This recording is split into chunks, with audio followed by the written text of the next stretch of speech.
I know where you are. 3 words on a cracked phone screen. That's all it took to turn a quiet December evening into a nightmare. Maya's hand shook so violently she nearly dropped the phone. Behind her, 5-year-old Lily laughed at cartoons, completely unaware. Ethan stood frozen in the kitchen doorway, watching the color drain from Maya's face. He'd taken her in 3 weeks ago, a desperate stranger with bruises she wouldn't explain. He told himself it was temporary, one night of charity, maybe two. But charity doesn't prepare you for the moment danger finds your address. The doorbell rang. Before we begin, if you're watching this story unfold, hit that like button and drop a comment telling me what city you're watching from. I want to see how far this tale travels. Now, let's dive in. The parking lot was nearly empty when Ethan Cross first saw her. It was one of those December afternoons where the cold doesn't just chill, it cuts. The kind of weather that makes you question why anyone lives north of Virginia. Ethan had just finished a conference call in his SUV, the leather seat still warm from the heated function he'd clicked on without thinking. Wealth did that. Made comfort so automatic you forgot what cold actually felt like. He was about to pull out when he noticed her, a woman, maybe 30, sitting on the curb near the grocery store entrance. Her jacket was too thin for the weather, pulled tight around her body like it might generate warmth through sheer will. Her hair hung in her face, dark and tangled. She wasn't homeless. At least, she didn't look it. Her jeans were clean, her boots decent. But there was something about the way she sat there, perfectly still, that made Ethan's hand pause on the gear shift. She looked like someone who'd run out of places to run. Ethan had built a career on reading people. You didn't become a billionaire by 32 without learning to spot desperation, ambition, fear. He'd seen all of it across boardroom tables, in the eyes of competitors, in the faces of employees who'd bet everything on his company. But this was different. This looked like surrender. He should have driven away. That's what the logical part of his brain said, the part that had kept him alive and thriving in a world that ate the careless for breakfast. He had a daughter waiting at home, a 5-year-old who depended on him for everything because her mother was gone and wasn't coming back. The last thing Lily needed was her father getting involved with whatever mess this woman was clearly running from. But Ethan had learned something else in his 32 years. Logic doesn't always win. He turned off the engine. The woman didn't look up when he approached. She was staring at the asphalt like it held answers, her breath coming out in small white clouds. "You okay?" Stupid question. Obviously she wasn't okay. She lifted her head slowly. Her eyes were brown, ringed with exhaustion that made her look older than she probably was. There was a bruise along her left cheekbone, yellowing at the edges. Healing. And when she pulled her jacket tighter, Ethan caught a glimpse of another bruise circling her wrist like a bracelet. "I'm fine." Her voice was quiet, almost automatic. The kind of lie you tell when you've said it so many times you almost believe it yourself. Ethan should have nodded and walked away. Instead, he crouched down so he wasn't towering over her. "That why you're sitting in a parking lot in 20-degree weather, looking like you've got nowhere to go?" Her jaw tightened. "I didn't ask for your help." "No, you didn't." He paused. "But I'm offering anyway." She looked at him then, really looked at him, and Ethan saw something flicker across her face. Calculation, maybe. Or hope buried so deep she'd forgotten it was there. Why? The single word carried a lifetime of suspicion. Fair question. Ethan didn't have a good answer. Or maybe he had too many answers, all of them tangled up with memories of his late wife, with the ache of raising a daughter alone, with the bone-deep knowledge that sometimes the difference between making it and not making it is whether someone bothers to stop. "Because you look like you need it," he said simply. She laughed, but there was no humor in it. "You don't know anything about me." "True." Ethan straightened up, his knees protesting slightly. He wasn't old, but he wasn't 22 anymore either. "But I know what running looks like. And I know what it's like to need help and be too proud to ask for it." For a long moment, she said nothing. Then, so quietly, he almost missed it. "Can I come home with you?" The question hung in the freezing air between them. Ethan's first instinct was to say no. Every rational bone in his body screamed that this was a terrible idea. He had a daughter to protect, a life he'd carefully rebuilt after losing Sarah. Letting a complete stranger, a woman clearly fleeing some kind of violence, Into that world went against everything his survival instincts had taught him. But then she looked up at him again, and he saw it. The same look Lily had given him the first time she'd had a nightmare after Sarah died. That desperate, fragile hope that maybe, just maybe, someone would choose not to let her drown alone. "One night," Ethan heard himself say. "You can stay one night. We'll figure out the rest tomorrow." The relief that washed over her face made his chest hurt. The drive to Ethan's house was quiet. The woman, she'd mumbled her name was Maya when she'd climbed into his SUV, sat pressed against the passenger door like she was ready to bolt at any second. Ethan didn't push.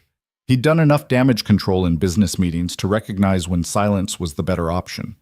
His house sat on 2 acres in a neighborhood where the lots were measured in privacy rather than proximity. It wasn't showy. Ethan had never been the type to need a mansion to prove his worth, but it was comfortable, warm, the kind of place Sarah had dreamed of before. He cut off that thought before it could finish. "I have a daughter," he said as he pulled into the driveway. "Lily, she's 5. And before you ask, no, her mother isn't in the picture." Maya glanced at him, something unreadable in her expression. "I'm sorry." "Don't be." Ethan turned off the engine. "Just letting you know so you're not surprised. She's probably got her face pressed to the window right now, wondering why I'm late." Sure enough, when Ethan looked up, there was Lily, a tiny silhouette backlit by the living room lamp, her hands cupped around her eyes as she peered through the glass. Maya's mouth curved slightly. Not quite a smile, but close. "She's beautiful." "She's a terror," Ethan said, but his voice was soft. "Come on, let's get you inside before we both freeze to death." The moment they walked through the door, Lily launched herself at Ethan's legs with the kind of enthusiasm only a 5-year-old could muster. "Daddy, Mrs. Chen made mac and cheese, but it's the boring kind without the good cheese, and I told her you wouldn't like it, but she said you'd eat it anyway, and—" She stopped mid-sentence, having finally noticed Maya standing awkwardly in the entryway. "Who's that?" "This is Maya," Ethan said, gently extracting himself from Lily's grip. "She's going to stay with us for a little while. Think you can be nice?" Lily tilted her head, studying Maya with the kind of unselfconscious scrutiny only children could get away with. "You're pretty, but you look sad." Maya blinked, caught off guard. Thank you?" "It's okay to be sad sometimes," Lily continued, completely unbothered. "Daddy gets sad when he looks at pictures of Mommy. I tell him it's okay because being sad means you loved something. That's what Mrs. Chen says." Ethan felt his throat tighten. "Lily." "It's okay," Maya said softly. She crouched down to Lily's level, and Ethan saw her wince slightly, old injuries protesting. "Your Mrs. Chen sounds very wise."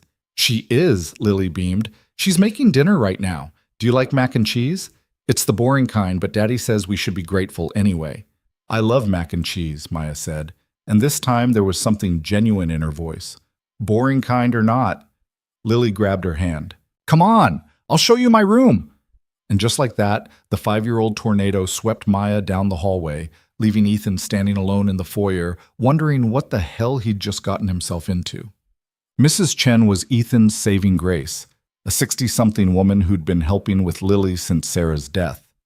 She didn't ask questions when Ethan introduced Maya as a friend who's staying the night, just nodded and set another place at the table.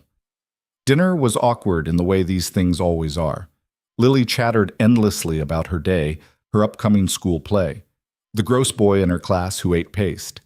Maya picked at her food, offering small smiles and shorter answers. Ethan watched both of them while pretending not to, trying to figure out how someone who looked so broken could still be gentle with his daughter.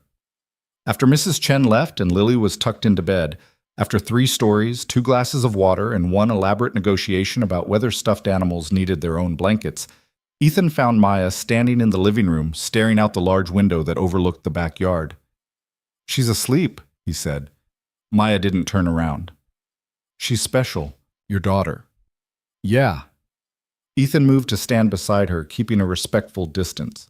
"She is." Silence settled between them, but it wasn't uncomfortable. Just heavy, like there were 1,000 words neither of them knew how to say. "I should tell you," Maya finally said, her voice barely above a whisper. "I'm not a good person to have around." "Let me guess." Ethan said. The bruises? Her hand moved unconsciously to her wrist, pulling her sleeve down to cover the marks. It's complicated. It always is.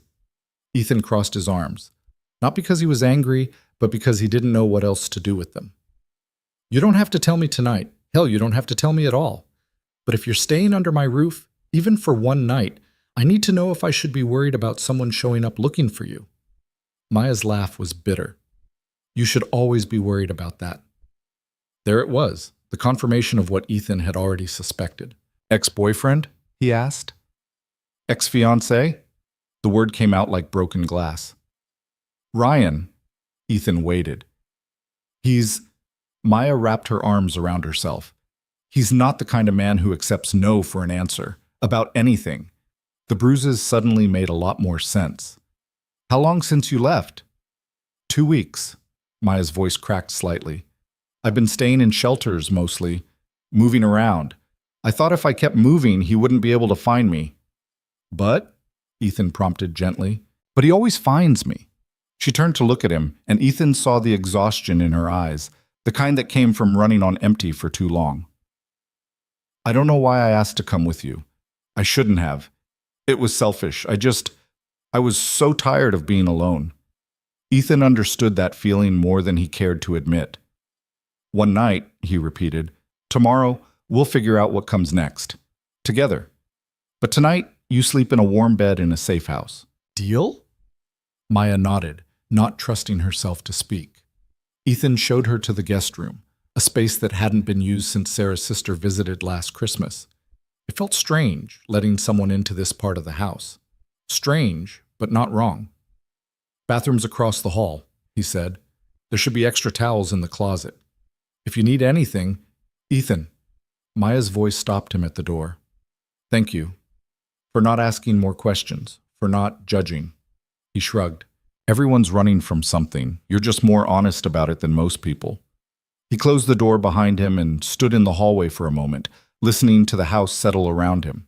Lily's soft breathing from down the hall, the hum of the furnace kicking on, and somewhere behind the guest room door, the sound of a woman who'd finally stopped running, at least for one night. Ethan had no idea that one night would turn into something that would change all their lives. He went to bed thinking about bruises and broken promises and the look in Maya's eyes when Lily had called her pretty.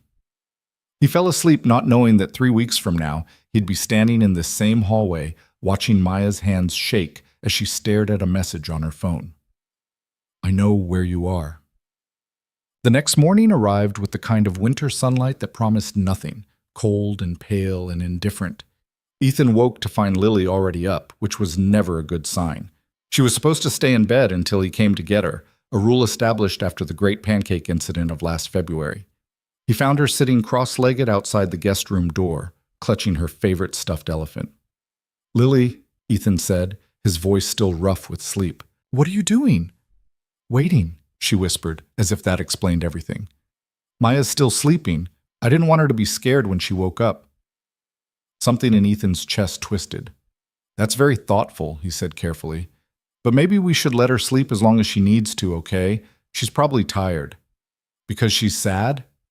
Out of the mouths of babes. Yeah, sweetheart. Because she's sad. Lily nodded solemnly, then stood up. Okay. Can we make the good pancakes? With chocolate chips? Maybe that would help. Ethan couldn't help but smile. Maybe it would. They were in the kitchen, Lily on her special stool, helping mix batter while somehow getting more of it on herself than in the bowl, when Maya appeared in the doorway. She looked better. Not good exactly, but better. She'd showered, her hair pulled back into a wet ponytail. She was wearing the same clothes from yesterday, but at least they looked cleaner. Morning, Ethan said, keeping his voice neutral. Coffee? Please. Maya moved into the kitchen hesitantly, like she wasn't sure she was allowed. Maya, Lily announced, we're making the good pancakes. Daddy never makes the good pancakes except on special days, and I told him you being here was special, so... Lily, Ethan interrupted gently. Breathe. His daughter giggled, turning back to her mixing. They ate breakfast in a silence that was almost comfortable. Lily filled the gaps with her usual endless commentary, and Maya smiled at the right moments. and Ethan found himself watching the way morning light caught in her hair and hating himself a little for noticing. After breakfast, after Lily was dressed and her backpack was packed and Mrs. Chen had arrived to take her to school, Ethan and Maya sat across from each other at the kitchen table. "So," Ethan said, "tomorrow's here." Maya wrapped her hands around her coffee mug. "I'll leave after lunch. I just need to figure out where—" "That wasn't what I meant." Ethan leaned back in his chair. "I meant we need to figure out a real plan, not just you bouncing from shelter to shelter hoping this Ryan guy doesn't find you." "There is no plan," Maya said flatly. "There's just surviving, day by day." "That's not a plan. That's barely existing." "Well, maybe that's all I've got." There was an edge to her voice now, defensive. "Look, I appreciate what you did. I do. But you don't know Ryan. You don't know what he's capable of. So tell me." Maya went very still. "Tell me what I'm dealing with," Ethan continued. "Because if you're going to keep running, fine, that's your choice. But if there's even a small chance that you want to stop running, then I need to know what we're up against." "We?" Maya's laugh was sharp. "There is no we. You picked up a stranger in a parking lot. That doesn't make you responsible for my mess." "Maybe not," Ethan agreed. "But it doesn't change the fact that I'm offering to help." "Why?" The question exploded out of her. "Why do you care? You don't know me. You don't owe me anything. So why are you sitting here acting like what?" Ethan asked quietly. "Like I'm worth saving." The words hung in the air between them, raw and painful. Ethan took a breath. "My wife died 2 years ago. Cancer. She fought like hell, but sometimes fighting isn't enough." He paused, watching Maya's face. "You know what the worst part was? Everyone else had already given up. The doctors, the specialists, even some of our friends. They'd look at her and see someone who was already gone. But Sarah never gave up on herself. Not until the very end." Maya's eyes were bright with unshed tears. "So yeah," Ethan said. "I care. Because I know what it looks like when someone's still fighting, even when they look defeated. And I'll be damned if I'm going to be one more person who walks away." Maya was quiet for a long time. When she finally spoke, her voice was barely audible. "His name is Ryan Walker. We were together for 3 years, engaged for 6 months." She took a shaky breath. "At first, he was perfect. Charming, attentive, successful. Everyone loved him. My friends thought I was lucky. My parents thought he was the best thing that ever happened to me." "When did it change?" Ethan asked gently. "Slowly. So slowly I didn't even notice at first." Maya stared into her coffee cup like it might offer escape. "Little comments about what I wore, who I talked to. Then he started wanting to know where I was all the time. Then he started checking my phone, then—" She trailed off. "Then he hit you." Maya nodded. "The first time he cried, apologized, swore it would never happen again, blamed it on stress at work, too much to drink. And I believed him because I wanted to believe him." Her voice hardened. "The second time he didn't apologize. He just told me I shouldn't have made him angry." Ethan felt his hands curl into fists under the table. "I tried to leave," Maya continued, 4 times. He found me every time. The last time—" She pulled up her sleeve, showing Ethan a scar that ran along her forearm. "He put me in the hospital, told the doctors I'd fallen down the stairs." "Jesus," Ethan breathed. "The restraining order didn't work. He has friends in the police department, connections everywhere. And he's smart. Really smart. He knows how to hurt me without leaving marks that last too long. How to make everyone think I'm the unstable one." Maya's voice cracked. "So I ran, and I've been running ever since." Ethan sat back, processing. This was worse than he'd thought. A guy with resources, connections, and a pathological need for control.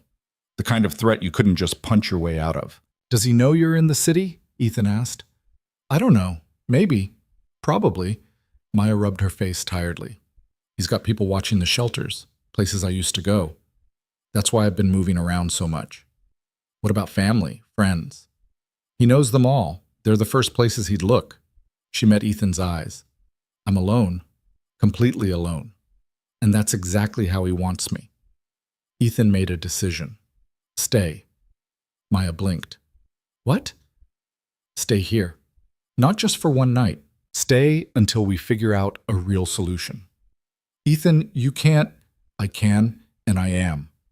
He held up a hand to forestall her protest. Look, I'm not saying I have all the answers, but you staying in shelters, moving every few days, never sleeping, that's not sustainable. Eventually you'll make a mistake or he'll get lucky, and then what?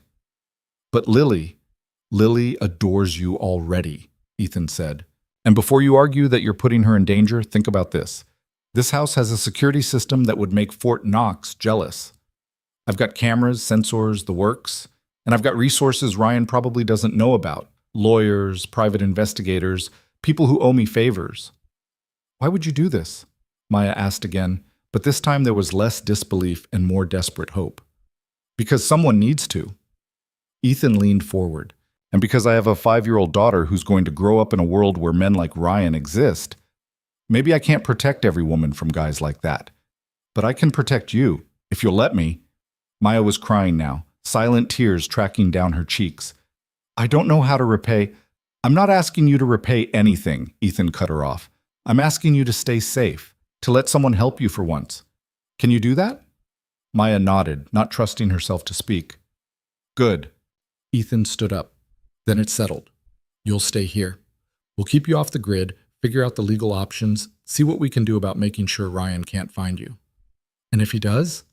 Maya's voice was small. Ethan's expression hardened. Then he'll have to go through me first. What? The first week was an adjustment. Maya moved through the house like a ghost, quiet and careful not to take up too much space. She helped with Lily where she could, picking her up from school when Mrs. Chen was busy, helping with homework, reading bedtime stories in a soft voice that made Lily's eyes grow heavy with sleep. Ethan watched the two of them together and felt something shift in his chest. Lily hadn't been this happy since Sarah died. She laughed more, talked more, dragged Maya around the house, showing her every toy and drawing an interesting rock she'd collected. And Maya was starting to smile more. Real smiles, not the cautious half-expressions she'd worn those first few days.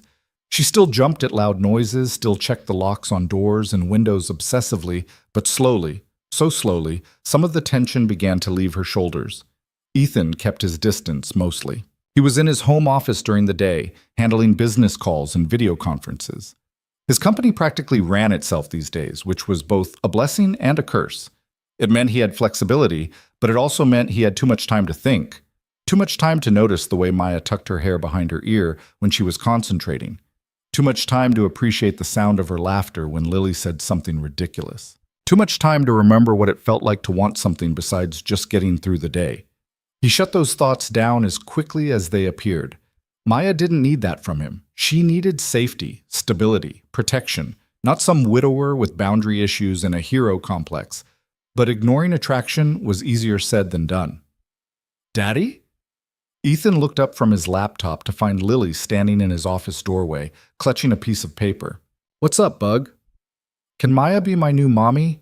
The question hit Ethan like a physical blow. Lily, he struggled to find the right words. Maya is our friend. She's staying with us for a while, but that doesn't make her your mommy. But I like her, Lily said, her lower lip trembling. And she's nice, and she doesn't get mad when I spill things or ask too many questions. I know, sweetheart. I like her too. Ethan pulled Lily onto his lap. But becoming someone's mommy is a lot more complicated than just liking someone. Why? Because life is messy and painful and complicated, Ethan thought. Because Maya is running from a man who hurt her and might still hurt her. Because I lost your real mother, and I don't know if I can survive losing someone else. Because it is, he said instead. Lily seemed to accept this, the way children do when they don't really have a choice. She wiggled off his lap and headed for the door, then paused. But if she could be my mommy, she said seriously, I think that would be really nice. Ethan sat alone in his office for a long time after that, staring at nothing and thinking about everything. 2 weeks in, Maya started venturing out more. Short trips to the grocery store, always with Ethan or Mrs. Chen. A walk around the neighborhood when Lily wanted to see Christmas lights. Baby steps toward normalcy. Ethan hired a private investigator, a woman named Carla, who specialized in stalking cases. She did a full workup on Ryan Walker and came back with a file that made Ethan's blood boil. 2 previous girlfriends with restraining orders, multiple complaints that had mysteriously disappeared, a pattern of escalating violence that painted a picture of a man who genuinely believed he owned the women he dated. "He's dangerous," Carla said, sliding the file across Ethan's desk. "And he's smart. He knows how to work the system." "Can we use any of this?" Ethan asked. "Maybe. If Maya's willing to testify, if we can get the other women to come forward, if we can find a prosecutor willing to actually pursue it." Carla's expression was grim. "But that's a lot of ifs. What do you recommend?" "Honestly, keep her hidden. Make it impossible for him to find her. And if he does..." Carla met Ethan's eyes. "Make sure you're ready." Ethan thought about that conversation 3 days later when he came home to find Maya in the kitchen, teaching Lily how to make cookies. They were both covered in flour, laughing at some joke Ethan had missed. Lily's hair was pulled back in a messy ponytail that looked suspiciously like the one Maya wore. They looked like family. The thought should have terrified him. Instead, it felt right. "Daddy!" Lily spotted him. "We made chocolate chip cookies, but we ate some of the dough, so there's not as many as there should be, but Maya said that's the best part." "Is that so?" Ethan raised an eyebrow at Maya. She shrugged, completely unrepentant. "What's the point of making cookies if you don't eat some of the dough?" "See?" Lily said triumphantly. "Maya gets it." Ethan found himself smiling, really smiling, for the first time in months. They ate cookies warm from the oven, the 3 of them sitting around the kitchen table while snow began to fall outside. Lily chattered about her upcoming school play, where she'd been cast as a tree. Maya listened with genuine interest, asking questions that made Lily's face light up. And Ethan watched them both, feeling something dangerous unfurl in his chest. Hope. Later that night, after Lily was asleep, Ethan found Maya standing at the living room window again. It had become her habit, standing there, watching the darkness like she was waiting for it to swallow her whole. "Can't sleep?" he asked. Maya startled slightly, then relaxed when she saw it was him. "Never can, not really." Ethan moved to stand beside her. "Bad dreams?" "Always." She wrapped her arms around herself. "I keep waiting for him to find me. I know he will eventually. He always does." "Maybe not this time." Maya smiled sadly. "You don't know Ryan." "No," Ethan agreed. "But he doesn't know me either." She turned to look at him, really look at him, and Ethan saw something shift in her expression. "Why are you doing this, Ethan? And don't give me the line about helping people. There has to be more to it than that." Fair question. Ethan had been asking himself the same thing for 2 weeks.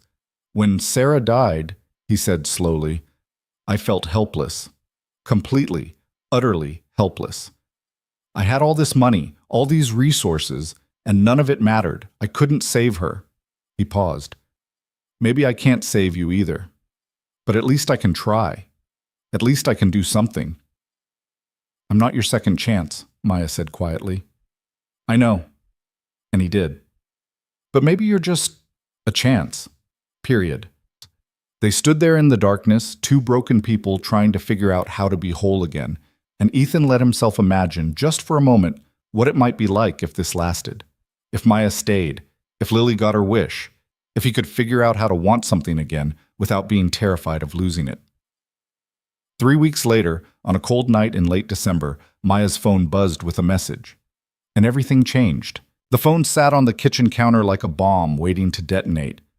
Maya had been loading the dishwasher when it buzzed, a simple sound that shouldn't have meant anything.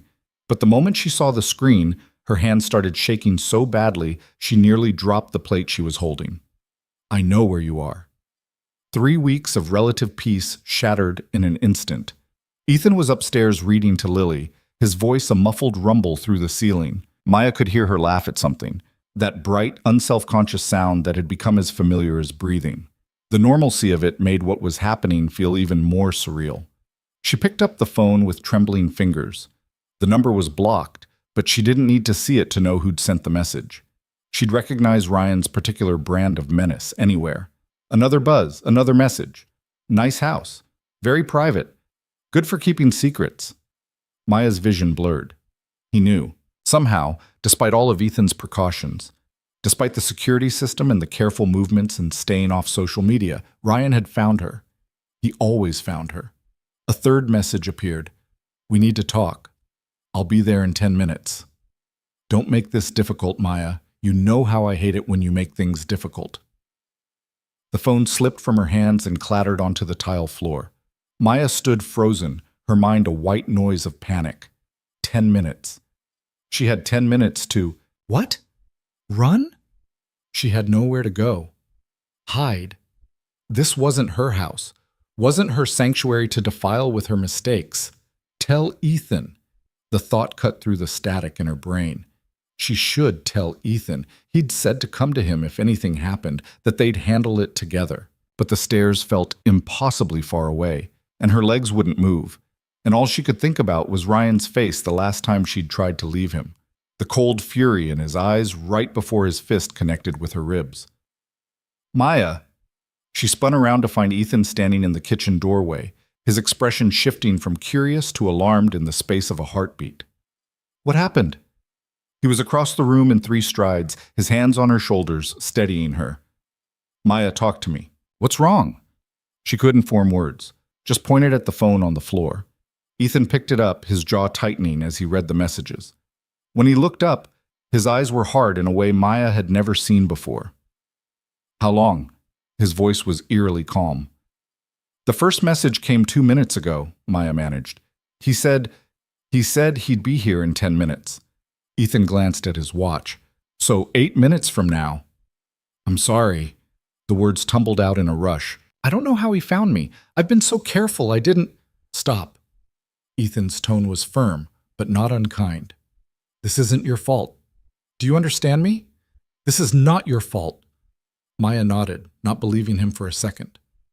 Lily's still upstairs? Ethan asked. Yes, you were reading to her. Good. She stays there. He pulled out his own phone, fingers flying over the screen. I'm texting Mrs. Chen. She lives 10 minutes away. She'll come get Lily. Take her to her place for the night. Ethan, you don't have to… Yes, I do. He looked at her, and Maya saw something fierce burning behind his eyes. He wants to talk? Fine. We'll talk. But Lily doesn't need to see whatever the hell this turns into. Maya felt tears burning in her throat. He's not going to just talk. That's not how Ryan works. Then it's a good thing I'm not planning on just talking either. Before Maya could process what that meant, the doorbell rang. They both froze. He's early, Maya whispered, and she hated how small her voice sounded. Ethan checked his watch.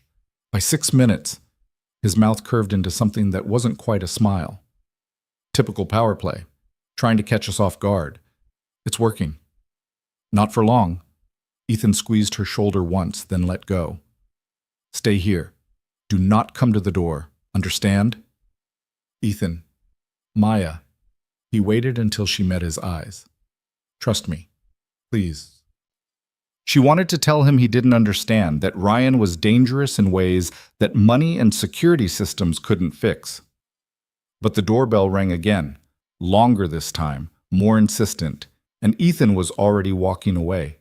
Maya pressed herself against the kitchen counter, her heart hammering so hard she thought it might crack a rib. She heard the sound of the door opening, heard Ethan's voice, calm and controlled. Can I help you? I'm here for Maya. Ryan's voice drifted into the kitchen, smooth as silk and twice as dangerous. I believe she's staying with you. And you are? Her fiancé. Ex-fiancé, Ethan corrected. From what I understand. A pause. Maya could practically see Ryan's smile, the one he used when he was sizing up an opponent, deciding exactly how to dismantle them. Has she been telling you stories? Ryan asked. She does that, makes things up when she's upset. It's concerning, actually. I've been trying to get her help. Help. Ethan's voice was flat. Is that what you call putting someone in the hospital? Another pause, longer this time. I don't know what she told you, Ryan said, his tone shifting to something that might have passed for concern if you didn't know better. But Maya's not well. She has episodes, gets confused, makes accusations. The doctors think it might be a trauma response from her childhood. Maya's hands clenched into fists. This was his favorite tactic, making everyone think she was unstable, unreliable, broken, beyond repair.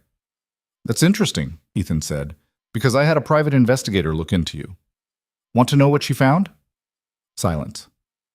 2 previous restraining orders, Ethan continued, his voice still terrifyingly calm. Multiple domestic violence complaints that mysteriously disappeared. And a pattern of gaslighting that would make a psychology textbook. You don't know what you're talking about. The smoothness was gone from Ryan's voice now, replaced by an edge that made Maya's skin crawl. Maya and I have a complicated relationship. Sometimes she needs firm guidance, but that's between us.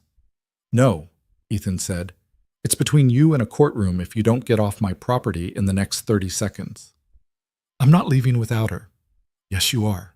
Maya couldn't stand it anymore. Despite Ethan's instructions, despite every instinct screaming at her to stay hidden, she moved toward the front hallway. She had to see, had to know what was happening. She stopped just out of sight, where she could glimpse the door through the gap between the wall and the door frame. Ryan stood on the porch, perfectly composed in an expensive coat and tailored pants. He looked exactly the same, handsome, successful, the kind of man mothers loved and friends envied. No one looking at him would guess what he was capable of. But Maya knew. She saw it in the set of his shoulders, the way his hands flexed at his sides. He was furious. This is kidnapping, Ryan said. You're keeping my fiancée here against her will. I could call the police right now. Go ahead. Ethan pulled out his phone and held it out. I'm sure they'd be very interested in those text messages you sent, the ones that could easily be construed as stalking and harassment. Ryan's eyes narrowed. You're making a mistake. I don't think I am. You don't know her like I do. Ryan leaned forward slightly, and Maya saw Ethan tense. You think you're helping her? You're not. She's broken, damaged. She needs someone who understands that, who can handle her when she falls apart. What she needs, Ethan said quietly, is someone who doesn't use her as a punching bag. Ryan caught himself, smoothed his expression back into something reasonable. Look, I can see you care about her. That's admirable. But you're out of your depth here. Maya and I have history. We have a connection you couldn't possibly understand. The kind of connection that leaves bruises? Those were accidents. She's clumsy. She's not clumsy. Ethan's voice dropped lower, more dangerous. She's terrified. Of you. And I'm not letting you anywhere near her. Ryan's mask finally cracked. Maya saw the fury flash across his face, saw his hands curl into fists. You self-righteous piece of... He took a step forward, and Ethan immediately blocked the doorway with his body. I'd think very carefully about your next move, Ethan said. For a long moment, the two men stared at each other. Maya held her breath, waiting for the explosion she knew was coming. Then Ryan smiled. It was the worst thing he could have done. This isn't over, he said softly. You think you can protect her? You can't. I'll be back. And when I am, she'll come with me, because deep down, she knows she belongs to me. Get the hell off my property. Ryan held Ethan's gaze for another second, then stepped back. Tell Maya I'll see her soon. Real soon. He turned and walked back to his car, a sleek black sedan parked at the end of the driveway. Maya watched him go, watched the taillights disappear down the street, and felt no relief. Only a sick certainty that this was far from finished. Ethan closed the door and immediately turned to find her standing in the hallway. I told you to stay in the kitchen, he said, but there was no anger in his voice, just exhaustion. I know. I'm sorry. Maya's voice broke. I'm so sorry, Ethan. I never should have brought this to your door. I should leave, tonight, before he comes back. You're not going anywhere. You don't understand. He meant every word he said. He will come back, and next time I'll be ready. Ethan crossed to her, his hands gentle on her shoulders. Maya, listen to me. You're not alone in this anymore. You don't have to run. We're going to figure this out. How? The word came out as almost a sob. You saw him. He's not going to stop. He never stops. Then we make him stop. Before Maya could respond, Lily's voice floated down from upstairs. Daddy, what's happening? Who was at the door? Ethan closed his eyes briefly, and Maya saw the conflict on his face, the protective father warring with the man who'd just promised to fight her battles. Go, Maya said quietly. She needs you. We're not done talking about this. I know.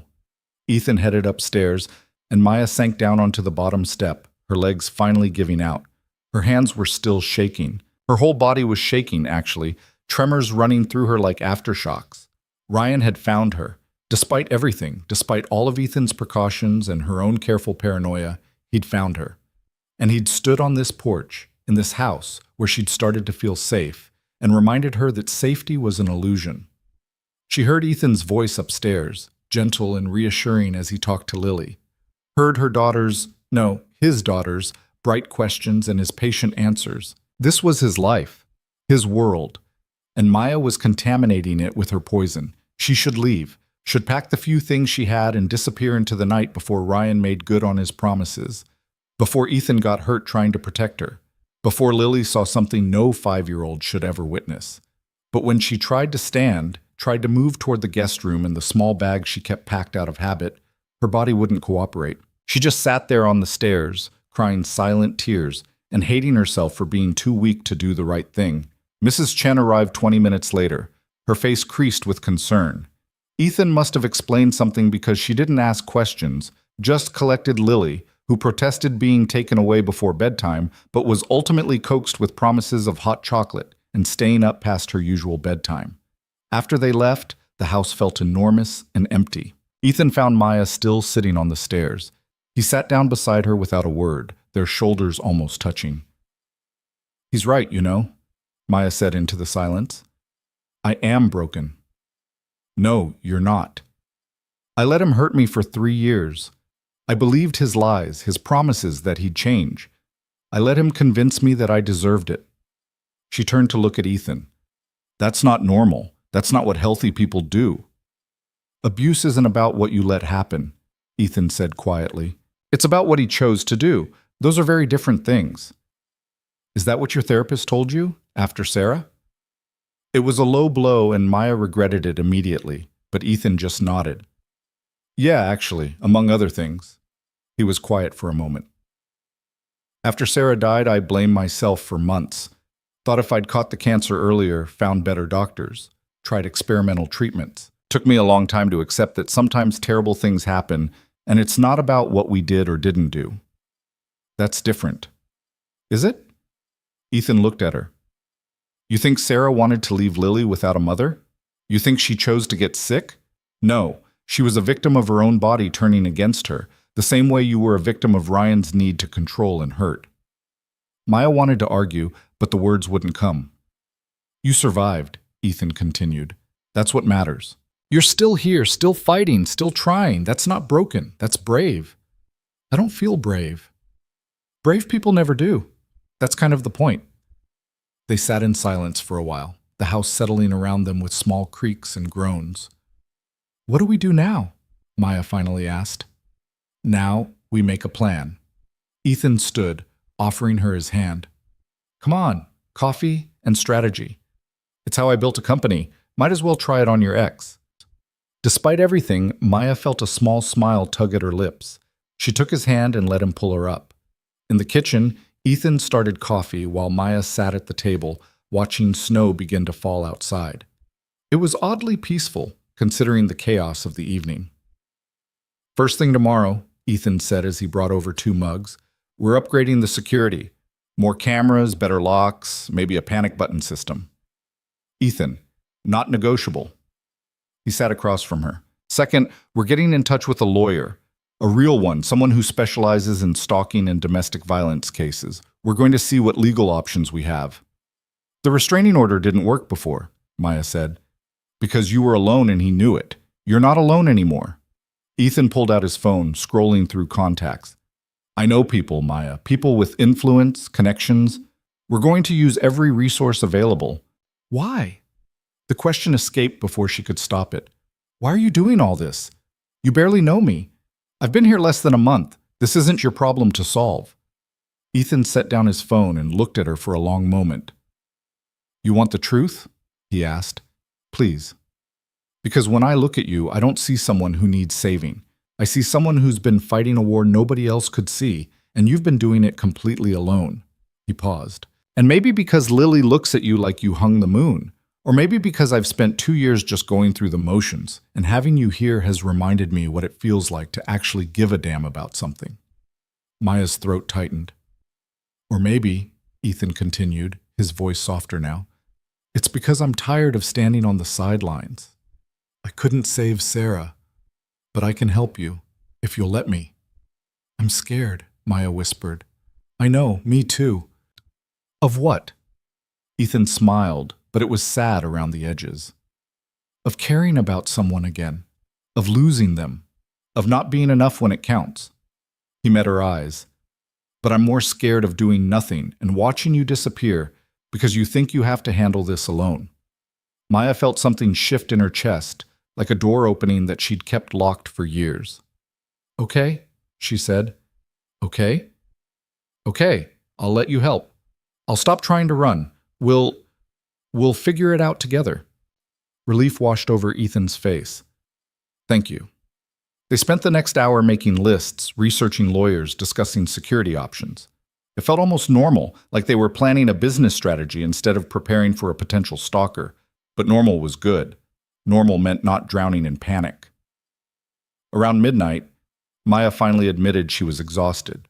Ethan walked her to the guest room, lingering in the doorway. Try to get some sleep, he said. You too. He nodded but didn't move. Maya? For what it's worth, I'm glad you asked to come home with me that day. Even with everything that's happened, I'm glad. Before Maya could respond, he was gone, footsteps retreating down the hallway. She closed the door and leaned against it, her heart doing complicated things in her chest. This was dangerous. Not just Ryan, though he was definitely dangerous, but this. These feelings creeping in around the edges of her carefully constructed walls. The way Lily's laugh made her chest hurt with something that felt like hope. The way Ethan looked at her sometimes, like she mattered.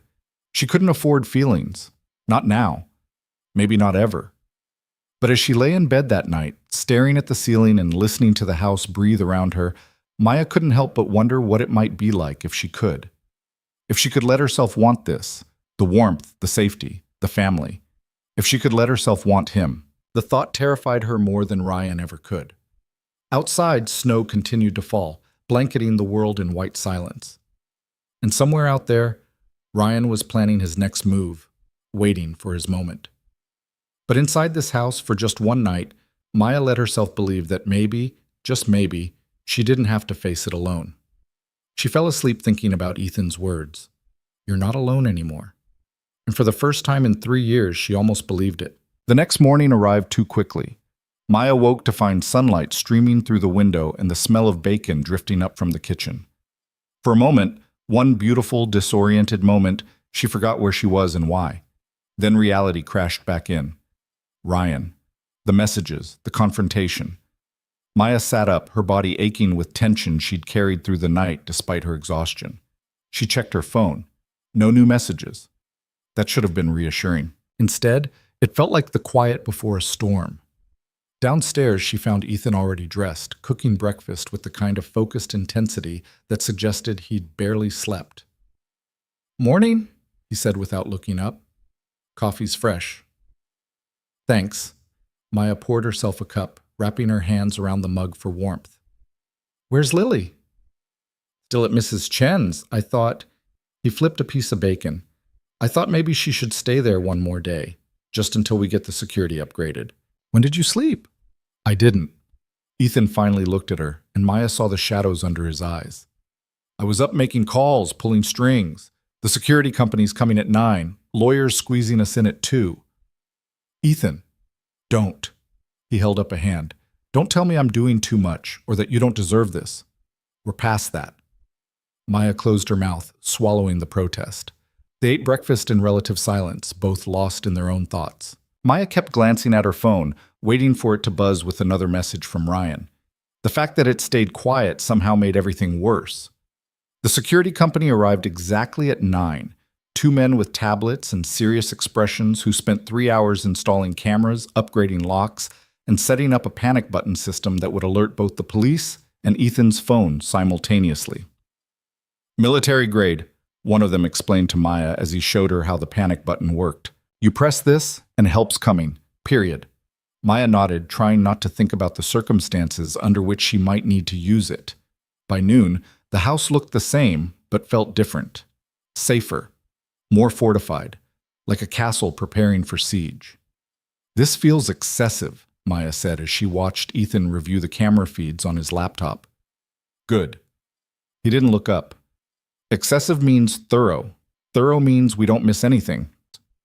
The lawyer's office was downtown, occupying the top floor of a building that screamed money and power. Patricia Morrison turned out to be a woman in her 50s with sharp eyes and an even sharper suit. She listened to Maya's story without interruption, taking notes on a legal pad. When Maya finished, Patricia set down her pen and looked at both of them. "Here's the situation," she said bluntly. "The previous restraining order failed because it was handled by a public defender who was overworked and underprepared. Ryan has connections, resources, and a lawyer who clearly knows how to work the system." "So what do we do?" Ethan asked. "We fight fire with fire." Patricia leaned forward. "I have contacts in the DA's office, judges who owe me favors. We file a new restraining order, airtight this time. We document everything, every message, every interaction, every violation. We build a case so solid that Ryan's connections won't matter." "And if he violates the restraining order?" Maya asked quietly. Patricia's smile was sharp. "Then he goes to jail. I'll make sure of it." They spent 2 hours going over details, signing forms, building what Patricia called the foundation of your case. When they finally left, Maya felt simultaneously empowered and exhausted. "You okay?" Ethan asked as they drove home. "I don't know." Maya stared out the window at the city passing by. "It feels like we're preparing for war." "We are," Ethan said simply, "but at least now we have weapons." That night, Lily came home, full of stories about her overnight adventure with Mrs. Chen.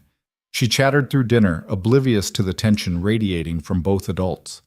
After she was in bed, Ethan and Maya found themselves back in the living room.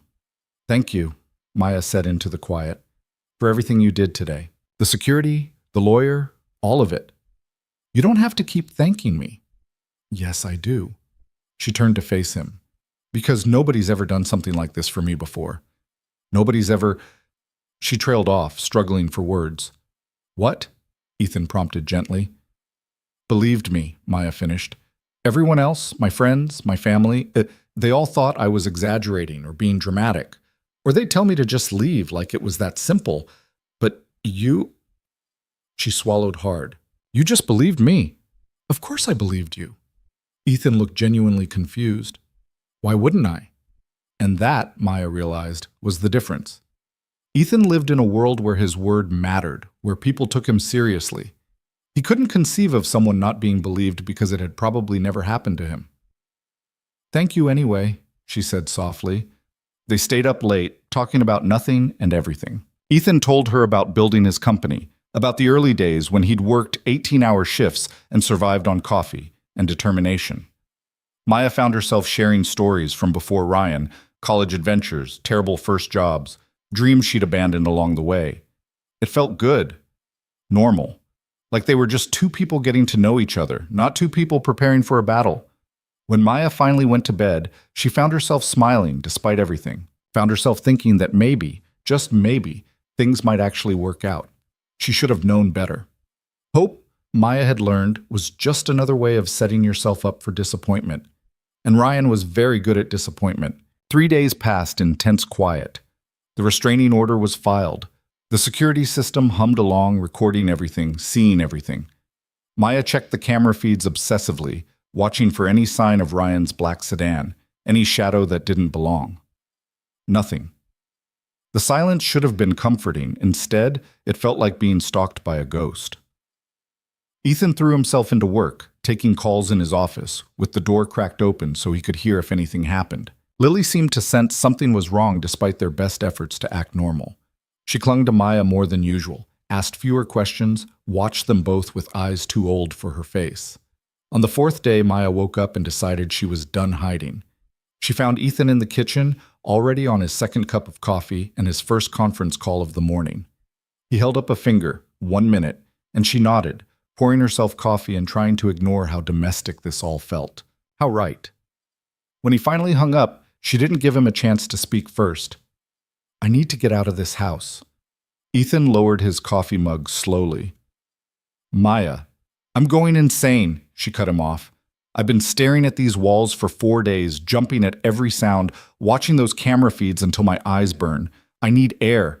I need to feel like a person again, not a prisoner. It's not safe. It's never going to be safe, Maya shot back. Not really. Ryan could wait a week, a month, a year. Are we supposed to just sit here forever? Ethan was quiet for a moment, studying her face. What do you want to do? I don't know. Go to the grocery store, take a walk, something normal. She set down her mug harder than necessary. I just need to remember what normal feels like before I forget completely. She could see him weighing options, calculating risks, doing that thing he did where he tried to control every variable. Finally, he sighed. Okay? Maya blinked. Okay? But I'm coming with you, and we're taking my car, not walking, and you keep your phone on you at all times. It wasn't freedom, exactly, but it was close enough. They ended up at the park where they'd first met, though calling it a meeting felt wrong. Collision, maybe. Intersection of two people who shouldn't have crossed paths, but did anyway. The parking lot looked different in January sunlight, less desolate.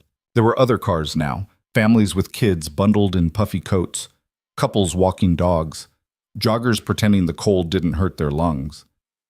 You used to come here a lot, Ethan said as they walked along the path. After you left Ryan. Before we met. It wasn't a question, but Maya answered anyway. It was far enough from where he'd look, but close enough to civilization that I felt safe. Relatively safe. She pulled her coat tighter. I'd sit on that bench over there and try to figure out what the hell I was going to do with my life. Did you ever come up with an answer? Survive another day. That was usually as far as my planning got. They walked in silence for a while, their breath forming clouds in the cold air. Maya found herself relaxing despite the circumstances, despite the phone heavy in her pocket, despite knowing that somewhere out there Ryan was planning his next move. Can I ask you something? Ethan said eventually. Depends on what it is. Why didn't you press charges after he put you in the hospital? Maya had been waiting for this question, dreading it, really. Because I was terrified, she said simply. Because pressing charges meant testifying, meant facing him in court, meant trusting a system that had already failed me twice. And because, she paused, because part of me still believed what he'd spent 3 years telling me, that I deserved it, that I'd made him do it, that no one would believe me over him. That's not, I know, Maya interrupted. I know it's not true. Logically, intellectually, I know, but knowing something and believing it are different things. She kicked at a patch of ice on the path. Abuse doesn't just hurt your body, it rewires your brain, makes you doubt everything, especially yourself. Ethan nodded slowly. Sarah used to say something similar about the cancer, how it changed the way she saw herself, made her feel like her body was the enemy. How did she get past that? She didn't, really. She just learned to live with it, to fight anyway, even when she wasn't sure she'd win. He smiled sadly. She was braver than I could ever be. I doubt that. No, it's true. Ethan stopped walking, turning to face her. You want to know what real fear is?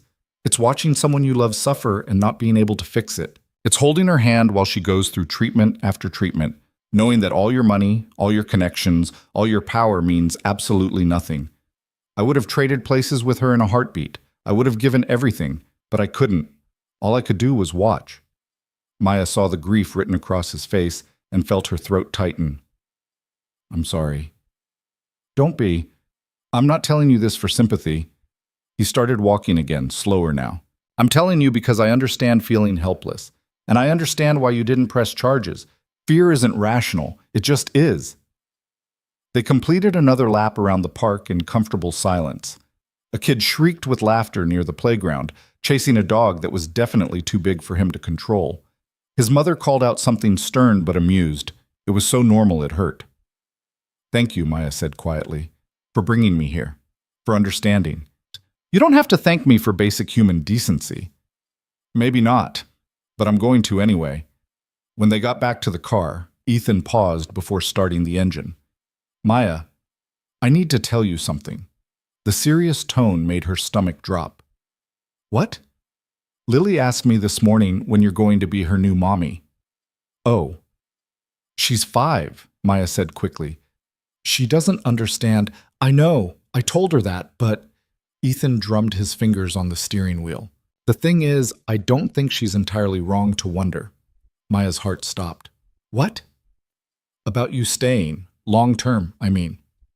He wasn't looking at her, which somehow made it worse.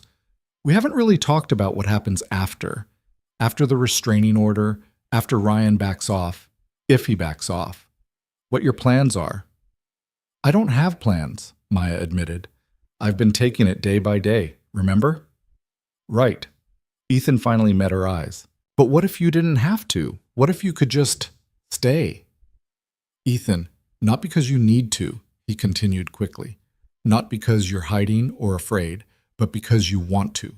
Because this, he gestured vaguely between them. Because this works. You, me, Lily, it works. Maya felt like she couldn't breathe. You're offering me what exactly? I don't know. And he looked so genuinely confused that Maya almost laughed. I haven't thought it through. I just know that I don't want you to leave. Lily doesn't want you to leave. And I hope, maybe you don't want to leave either. He was right. She didn't want to leave. That was the problem. I'm a mess, Maya said instead of answering. I have an ex who's stalking me. No job, no money, no life outside of hiding. What exactly do I bring to this arrangement? You bring yourself. That's enough. Is it? Maya shook her head. You're a billionaire, Ethan. You could have anyone. Someone whole, someone stable, someone who doesn't come with a restraining order and a side of trauma. I don't want anyone. His voice was quiet but firm. I want you. The words hung in the air between them, impossible to take back. Maya opened her mouth, closed it, opened it again. I need time to think. Take all the time you need. Ethan started the car. I'm not going anywhere. The drive home was quiet, but it wasn't uncomfortable. Maya stared out the window, watching the city blur past, and tried to process what had just happened. Ethan wanted her to stay. Not just for safety, not just as a temporary solution. He wanted her. The thought should have terrified her. Instead, it felt like standing at the edge of a cliff, knowing the fall might kill her, but wondering if maybe, just maybe, she could fly. When they pulled into the driveway, Ethan's phone buzzed. He glanced at it, frowned, then showed Maya the screen. It was from Patricia Morrison, the lawyer. Restraining order approved. Ryan served this morning.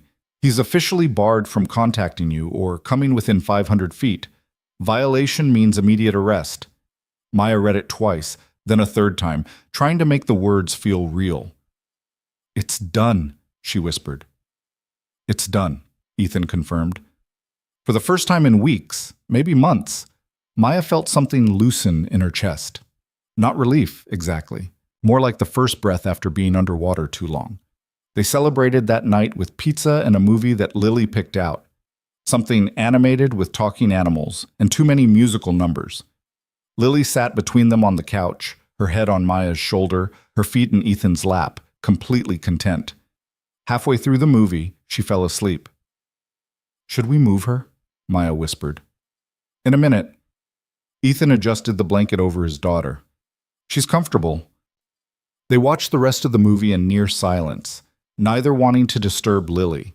When the credits rolled, Ethan carefully lifted her, she barely stirred, and carried her upstairs. Maya was washing the dishes when he came back down. Let me help, he said, grabbing a towel. They worked side by side, falling into an easy rhythm. Ethan washed, Maya dried. It was domestic and simple and somehow more intimate than any grand gesture could have been. I've been thinking, Maya said as she put away the last plate, about what you said earlier. Ethan went very still. Yeah? I want to stay. The words came out rushed, like she was afraid she'd lose her nerve if she slowed down. Not because I'm scared or because I have nowhere else to go, but because you're right. This works, and I don't want to run from something good just because I'm afraid of getting hurt. Ethan turned to face her fully, and Maya saw something bright and vulnerable in his expression. You're sure? He asked. No, Maya admitted.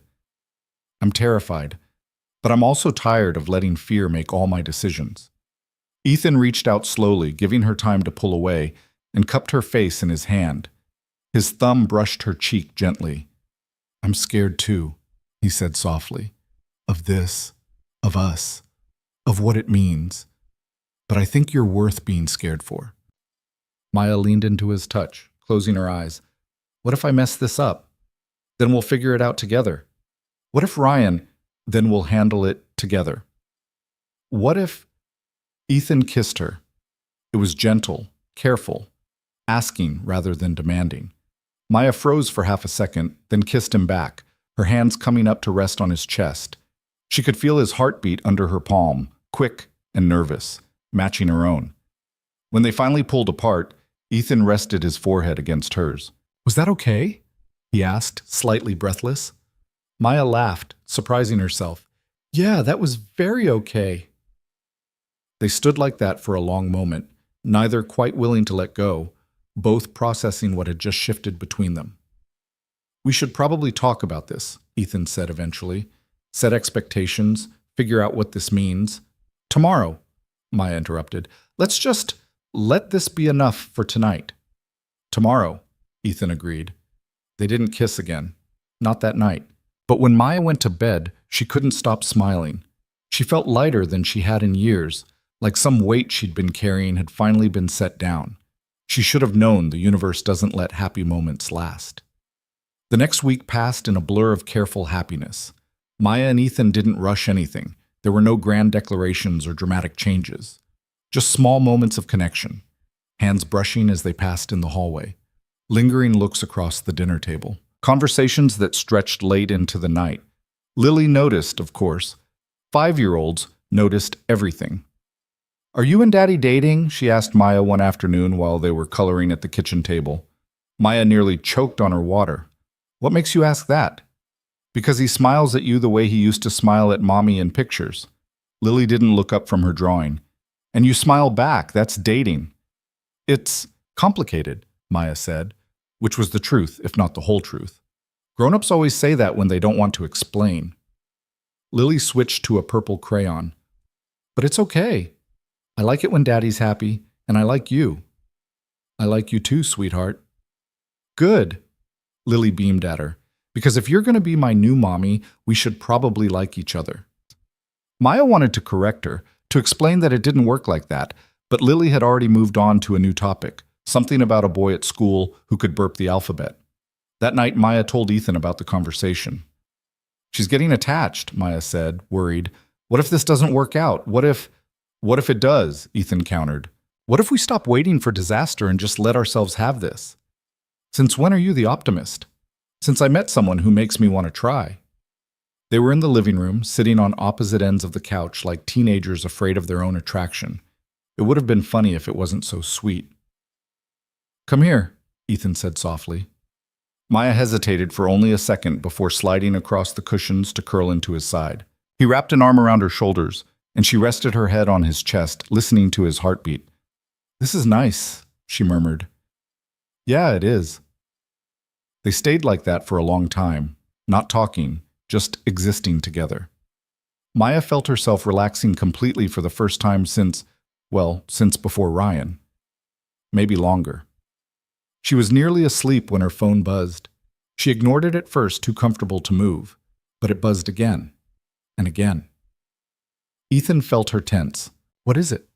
Maya reluctantly pulled out her phone and immediately wished she hadn't. 3 messages from an unknown number. Restraining order won't keep me away. You can hide behind your billionaire boyfriend all you want, but eventually you'll have to face me. And when you do, I'll make sure you remember who you belong to. The warmth drained from Maya's body, replaced by ice-cold fear. Maya? Ethan sat up, seeing her face. What's wrong? She handed him the phone without a word. She watched his expression harden as he read, watched him go from relaxed to furious in the space of seconds. Son of a bitch, he muttered, already reaching for his own phone. He just violated the restraining order. Patricia can have him arrested for this. It's from an unknown number, Maya said dully. We can't prove it's him. The hell we can't. Ethan was already dialing. The phone company can trace it, and even if they can't, the language is specific enough. He's referencing the restraining order, referencing me. Who else would it be? Maya wanted to share his confidence, but all she could think was that Ryan had promised this, had warned them he wouldn't stop. And now he was proving it. Patricia answered on the second ring. Ethan put her on speaker and explained the situation. Maya listened numbly as they discussed legal options, evidence gathering, next steps. "I can file a motion first thing tomorrow," Patricia said. "Get the phone company to pull records, push for his arrest. But Maya, you need to document everything. Screenshot those messages, note the time, write down how they made you feel." "Scared," Maya said. "They made me feel scared." "That's a start." Patricia's voice was kind but firm. "Listen to me. He's testing boundaries, seeing if he can still get to you. Don't give him the satisfaction of a response." After they hung up, Ethan pulled Maya back into his arms. "We're going to handle this," he said into her hair. "He's not going to win." "He's already winning," Maya whispered. "He took away my peace, made me afraid again. That's all he wanted. Then we take it back." "How?" Ethan was quiet for a moment. "By not letting him control us, by living our lives despite him, by being happy even though he wants us miserable." It sounded good. Maya wanted to believe it. But as she lay in bed that night, staring at the ceiling and listening to every creak of the house settling, she couldn't shake the feeling that this was just the beginning. Ryan wasn't done, not even close. And the worst part? She had no idea what he'd do next. The next 2 weeks were a strange mix of terror and normalcy. Ryan sent 2 more messages, both from different unknown numbers, both carefully worded to be threatening without crossing into obviously illegal territory. Patricia filed motions, pushed the police, made demands. Nothing happened. Ryan was too smart, too careful. He knew exactly how far he could push without consequences. Meanwhile, life continued. Lily had her school play. She made an excellent tree, barely moving and delivering her one line with perfect seriousness. Ethan closed a major business deal. Maya started looking into online courses, thinking about finishing the degree she'd abandoned when Ryan had convinced her she didn't need education. They went on their first official date, dinner at a restaurant downtown, where Ethan held her hand across the table and Maya forgot to be afraid for 2 whole hours. They kissed goodnight in the hallway outside her room, and this time it was less gentle, more desperate. Ethan's hands in her hair, Maya's fingers clutching his shirt, both of them drowning in want and fear and hope. "Stay with me," Maya whispered against his lips. "Tonight. Just to sleep. I don't want to be alone." Ethan pulled back enough to search her face. "You're sure?" "I'm sure." They fell asleep tangled together in Maya's bed, fully clothed, holding each other like lifelines. Maya woke up twice during the night from nightmares about Ryan, and both times Ethan was there, whispering reassurances, keeping the dark at bay. In the morning, they found Lily standing in the doorway, her stuffed elephant clutched to her chest. "Are you my new mommy now?" she asked Maya seriously. Maya looked at Ethan, who looked back at her, both of them at a loss. "I'm working on it," Maya finally said. Lily nodded, satisfied, and climbed into bed between them, clearly planning to stay. It was perfect and terrifying, and everything Maya had never let herself want. She should have known it couldn't last. 3 days later, on a Saturday afternoon, everything fell apart. They were at the park again, Maya's request. She refused to let Ryan take away the places that made her feel human. Lily was on the swings, Ethan pushing her higher and higher while she shrieked with delight. Maya sat on a nearby bench, watching them and thinking about how much her life had changed in 2 months. How she'd gone from sleeping in shelters to having something that looked dangerously close to a family. She didn't notice the man approaching until he was already sitting beside her. "Hello, Maya." "Ryan." Maya's heart stopped. She looked around frantically for Ethan, but he had his back turned, focused on Lily. "You're violating the restraining order," she said, hating how shaky her voice sounded. "Am I?" Ryan smiled, and it was the smile she remembered from their early days, charming, disarming. "I'm just a guy sitting in a public park. It's not my fault you happen to be here, too. That's not how it works, isn't it?" He leaned back, perfectly casual. "See, my lawyer explained something interesting. The restraining order says I can't contact you or come to your home. But it doesn't say I can't exist in public spaces, as long as I maintain the required distance and don't initiate contact." He shrugged. "What can they do?" Maya felt sick. "You initiated contact. You're talking to me right now." You approached me, Ryan said smoothly. I was just sitting here when you sat down. I said hello to be polite. That's what witnesses will say if anyone asks. There were no witnesses. The nearest person was 50 feet away, too far to hear their conversation. What do you want? Maya asked. What I've always wanted. You. Ryan turned to look at her fully. This thing you're doing, playing house with your billionaire boyfriend, it's not real, Maya. You know that, right? He doesn't actually care about you. He's just another rich guy looking for a project, someone broken enough to make him feel good about himself. That's not true. Isn't it? Ryan's voice was soft, almost kind. Come on, be honest. What does a man like that want with someone like you? You're damaged goods, Maya. Used up. I'm the only one who knows the real you and wants you anyway. Maya felt tears burning behind her eyes. These were the words that had kept her trapped for 3 years, the ones she'd almost started to believe. Get away from me, she said. Or what? You'll tell your boyfriend? He'll call the police? Ryan laughed quietly. They won't do anything. They never do. You know why? Because I haven't done anything wrong. I'm just a concerned ex-fiancé worried about the woman he loves. You don't love me. You never did. That's where you're wrong. And for just a second, Maya saw something genuine flicker across Ryan's face. I do love you. That's why I can't let you go. That's why I'll never stop fighting for us. There is no us. There's always been an us. You and me, Maya. We're inevitable. Ryan stood, brushing off his pants. You can run to him all you want, but eventually you'll remember. You're mine. You've always been mine. He walked away before Maya could respond, disappearing into the park like he'd never been there at all. Maya sat frozen, her whole body shaking. She wanted to call out to Ethan, wanted to run after Ryan and scream at him, wanted to curl into a ball and cry. Instead, she just sat there, watching Ryan's back retreating, and felt everything she'd built over the past 2 months crack right down the middle. Because he was right about one thing. He would never stop. And Maya wasn't sure how long she could keep running. Maya didn't tell Ethan about the encounter at the park. She knew she should, knew that keeping secrets was exactly the kind of thing that destroyed relationships. But every time she opened her mouth to say the words, Ryan's voice echoed in her head. He's just another rich guy looking for a project. You're damaged goods. I'm the only one who knows the real you and wants you anyway. So she swallowed the truth and smiled when Ethan asked if she was okay. Nodded when he suggested they grab ice cream on the way home. Laughed at Lily's jokes even though everything felt hollow. That night, after Lily was asleep and Ethan had kissed her goodnight, soft and sweet and full of promise, Maya lay in bed and stared at the ceiling, wondering when the other shoe would drop. It took 3 days. She was making lunch when her phone rang. Unknown number. Maya's hands started shaking before she even answered. Hello? Miss Reed? A woman's voice, professional and clipped. This is Detective Sarah Chen with the City Police Department.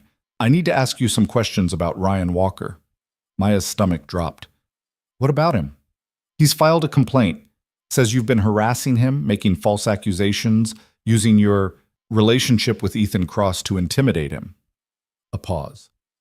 He's requesting that we investigate the restraining order, claims it was obtained under false pretenses. The world tilted sideways. That's insane, Maya breathed. He's the one who's been harassing me. He approached me at the park 3 days ago. Do you have witnesses to that encounter? No, but Ms. Reed, I'm going to be straight with you. Mr. Walker has an impressive legal team. They've provided documentation suggesting a pattern of unstable behavior on your part. Text messages you allegedly sent, emails, witness statements from people who say you've made threats. I never sent any messages. I haven't contacted him at all. That's the whole point of the restraining order. Nevertheless, I need you to come down to the station tomorrow, 2 p.m. We need to take your statement, sort this out properly. The detective hung up before Maya could respond. Maya stood in the kitchen, phone clutched in her shaking hand, and felt the walls closing in. Ryan wasn't just fighting back. He was going on offense, twisting reality until she looked like the aggressor, the unstable one, the threat. She should have known he'd do this. Should have expected it. The phone slipped from her fingers and clattered onto the counter. Maya? She turned to find Ethan standing in the doorway, concern etched across his face. "I heard the phone ring," he said. "Everything okay?" And Maya did something she'd sworn she wouldn't do. She lied. "Wrong number," she said, forcing a smile. "Telemarketer." Ethan studied her for a moment too long, and Maya was certain he could see right through her. But then he just nodded and asked what she wanted for lunch, and the moment passed. Maya spent the rest of the day in a fog of anxiety. She kept her phone on silent, couldn't eat, jumped at every sound. When Lily asked if she wanted to play dolls, Maya agreed but couldn't focus. Kept losing track of the imaginary storyline Lily was weaving. "You're being weird," Lily finally announced, hands on her hips. "Sorry, sweetheart. I'm just tired." "Grown-ups are always tired," Lily sighed dramatically. "It's boring." Despite everything, Maya smiled. "You're absolutely right." That night, Maya couldn't sleep. She lay in bed, her mind racing through scenarios. What if the police believed Ryan? What if they dropped the restraining order? What if they charged her with something, filing a false report, harassment, whatever Ryan's lawyers had convinced them of? Around 2 in the morning, she gave up and went downstairs. The house was dark and quiet, everyone asleep except her. She stood in the kitchen, staring out the window at the snow-covered backyard, and tried to figure out how her life had spiraled so far out of control. "Can't sleep?" Maya jumped, spinning to find Ethan in the doorway, hair mussed from sleep, wearing an old t-shirt and sweatpants. "You scared me," she said, hand pressed to her racing heart. "Sorry." He moved into the kitchen, flipping on the small light over the stove, enough to see by but not harsh. "You okay?" "Fine, just restless." Ethan studied her in the dim light, and Maya knew she was a terrible liar, knew he could see right through her careful facade. "Maya," he said softly, "what's going on?" "Nothing, Don't." He crossed to her, gently taking her shoulders. "Don't shut me out. Whatever it is, we handle it together, remember?" Maya felt her carefully constructed walls crumbling. "I'm scared." "Of what?" "Of losing this. Of losing you and Lily. Of Ryan winning." The words tumbled out in a rush. "Of being the mess that ruins everything good that's ever happened to me." "Hey!" Ethan pulled her into his arms, and Maya let herself collapse against his chest. "You're not a mess, and you're not going to lose us." "You don't know that." "I do, actually." He pressed a kiss to the top of her head. "Because I'm not going anywhere, no matter what happens. You're stuck with me." Maya wanted to believe him, wanted it so badly it hurt. "There's something I need to tell you," she whispered into his chest. She felt him tense slightly. "Okay." "Ryan approached me. At the park. 3 days ago. While you were with Lily on the swings." The confession felt like bleeding out. "He sat next to me, said the restraining order didn't apply to public spaces, told me I was his, and always would be." Ethan went very still. When he spoke, his voice was carefully controlled. "Why didn't you tell me?" "Because I was scared you'd think he was right, that I'm too much trouble, too broken, that this whole thing was a mistake." Maya pulled back to look at him. "And because today the police called. Ryan filed a complaint saying I've been harassing him. They want me to come in for questioning tomorrow." She watched Ethan process this, saw his jaw tighten, his hands curl into fists. "That son of a bitch," he muttered. Then louder, "We're calling Patricia, first thing in the morning, and I'm coming with you to the police station." "Ethan?" "Non-negotiable." His eyes were hard. "If Ryan wants to play games, fine, but he's going to learn what happens when he goes up against someone who actually has resources. This isn't your fight." "The hell it isn't." Ethan cupped her face in his hands, forcing her to meet his eyes. "You're mine now. That makes it my fight. And I don't lose fights, Maya. Not the ones that matter." Maya felt tears spilling down her cheeks. "I don't deserve you." "Probably not," Ethan said, but he was smiling. "But you're stuck with me anyway." He kissed her then, hard and desperate, and Maya kissed him back with everything she had. When they finally broke apart, they were both breathing hard. "Come to bed," Ethan said. "My bed. I don't want you alone tonight." Maya nodded, not trusting her voice. They climbed the stairs together, hands intertwined. In Ethan's room, a space Maya had never entered before, They crawled under the covers, fully clothed, and held each other in the darkness. "I'm sorry I didn't tell you sooner," Maya whispered. "I'm sorry you felt like you couldn't." Ethan's arms tightened around her. "From now on, no more secrets. Deal?" "Deal." Maya fell asleep listening to Ethan's heartbeat, feeling safer than she had in days despite knowing that tomorrow would bring new battles. She woke to find weak winter sunlight filtering through the curtains and Lily standing beside the bed, staring at them with wide eyes. "Are you having a sleepover?" Lily asked. Ethan groaned, clearly not awake enough for this conversation. "Something like that, Bug." "Can I have a sleepover too?"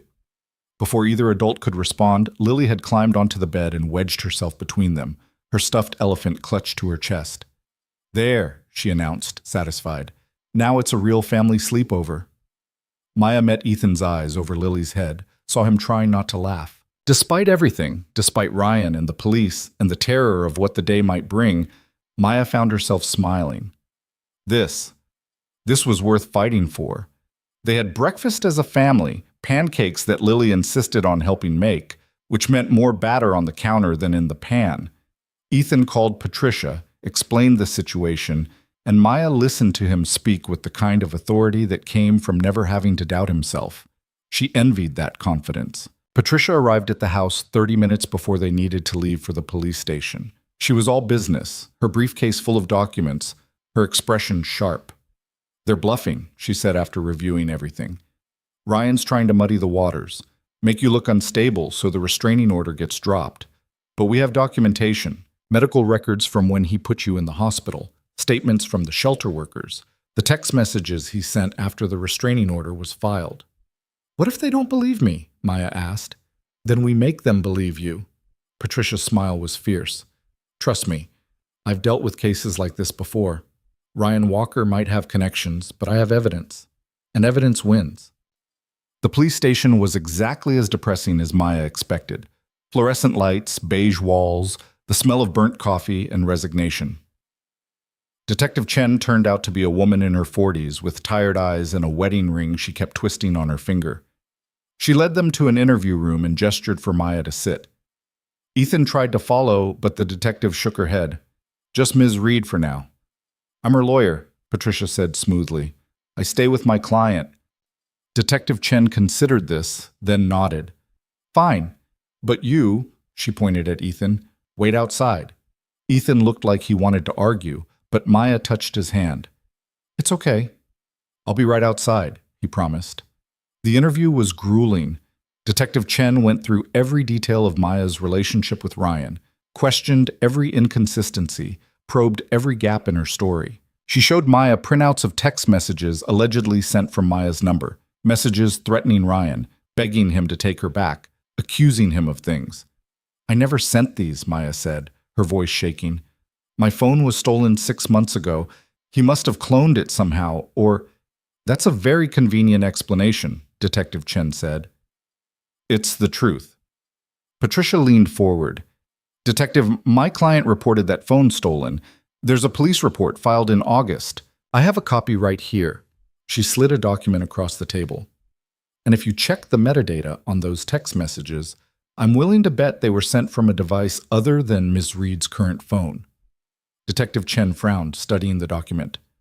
"Furthermore," Patricia continued, "we have documented evidence of Mr. Walker's pattern of abuse, hospital records, restraining orders from previous partners, witness statements. This complaint is clearly retaliation for Ms. Reed finally standing up to him." The detective was quiet for a long moment. Then she closed her folder. "I'm going to be honest with you, Ms. Reed. This is messy. Both sides have compelling evidence. Both sides are making serious accusations. It's going to take time to sort through everything." "What does that mean for the restraining order?" Patricia asked. "It stays in place, for now." Detective Chen stood. "But I'm going to recommend that both parties maintain distance and cease all contact. Any further incidents from either side will be taken very seriously." It wasn't a win, exactly, but it wasn't a loss either. Outside the interview room, Ethan was pacing like a caged animal. The moment he saw Maya, he crossed to her, searching her face. "How bad?" he asked. "Could have been worse," Patricia answered. "The restraining order stands. They're investigating both claims. It'll take time, but we're in a good position. Time. Ethan's jaw clenched. How much time?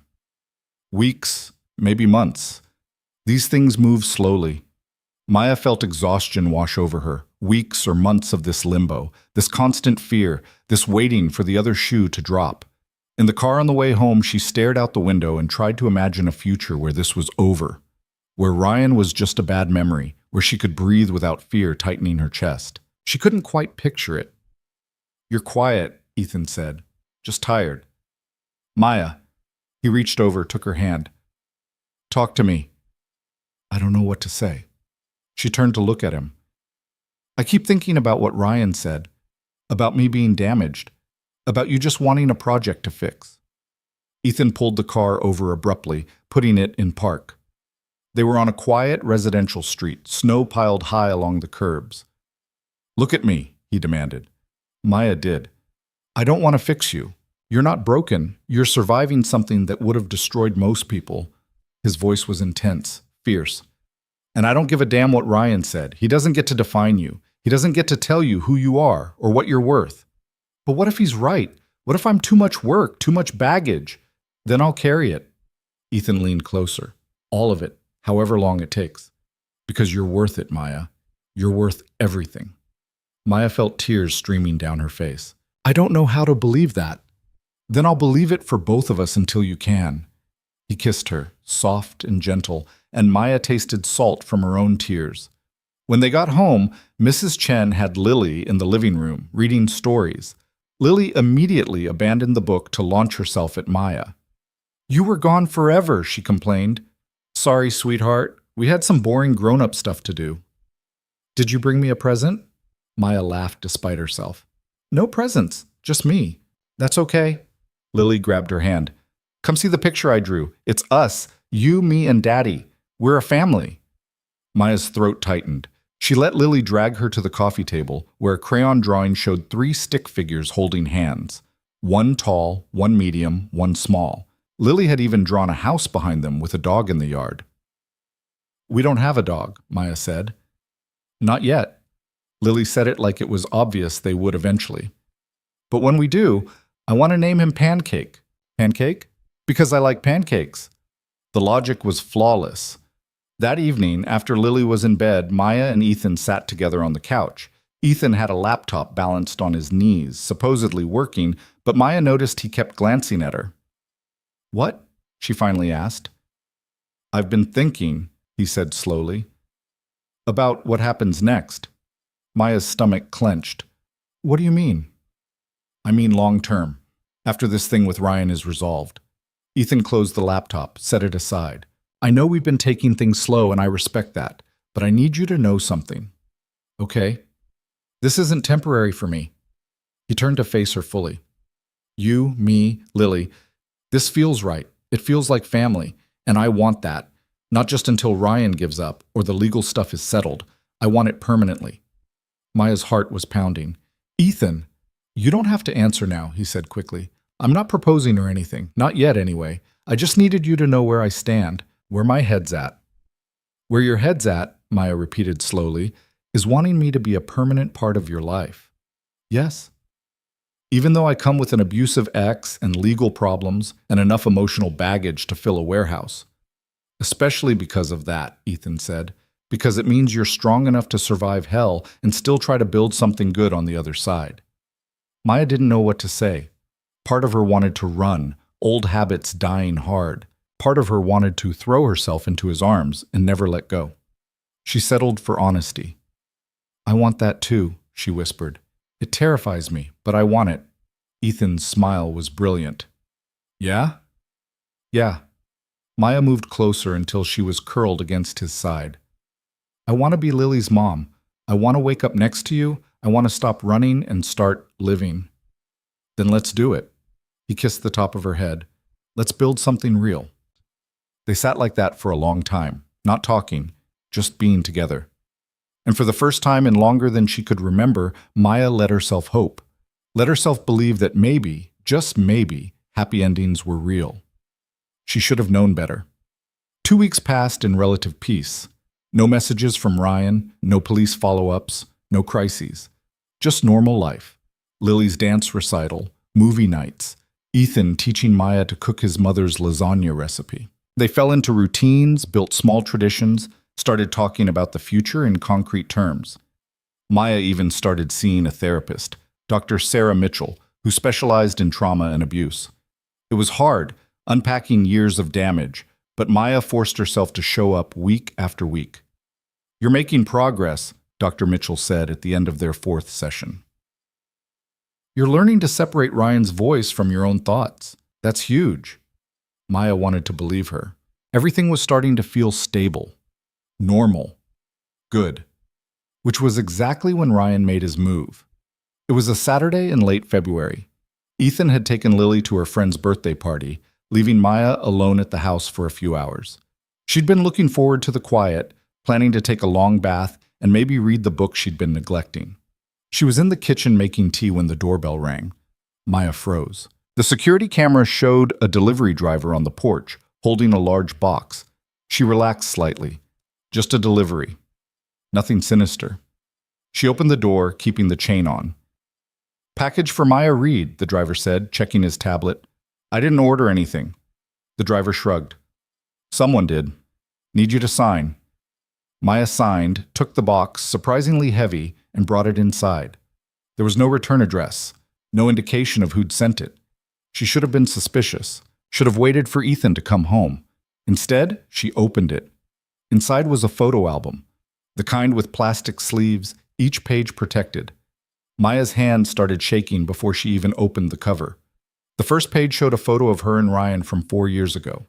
They were at a restaurant, Maya's head thrown back in laughter, Ryan's arm around her shoulders. She barely recognized the woman in the photo. She looked so happy, so carefree. Someone had drawn a red X over Ryan's face. Maya turned the page with trembling fingers. More photos. Her and Ryan at the beach, at a wedding, on vacation. Each one defaced in some way, scratches across Ryan's face, angry red marks, violent scribbles. And underneath each photo, in neat handwriting, "You are mine. You'll always be mine. No one else can have you." The album continued like that, page after page of their relationship documented and violated. But it was the last page that made Maya's blood run cold. A photo of her from last week, walking out of Dr. Mitchell's office. She was bundled in her winter coat, head down against the wind, completely unaware she was being photographed. And underneath, in that same careful handwriting, "I'm always watching. You can't hide from me. Not even with him." Maya dropped the album like it was burning her. It hit the floor, pages splaying open, all those defaced memories staring up at her. He'd been following her, taking photos, documenting her movements. The restraining order meant nothing. The police investigation meant nothing. Ryan was still out there, still watching, still waiting, and there wasn't a damn thing anyone could do to stop him.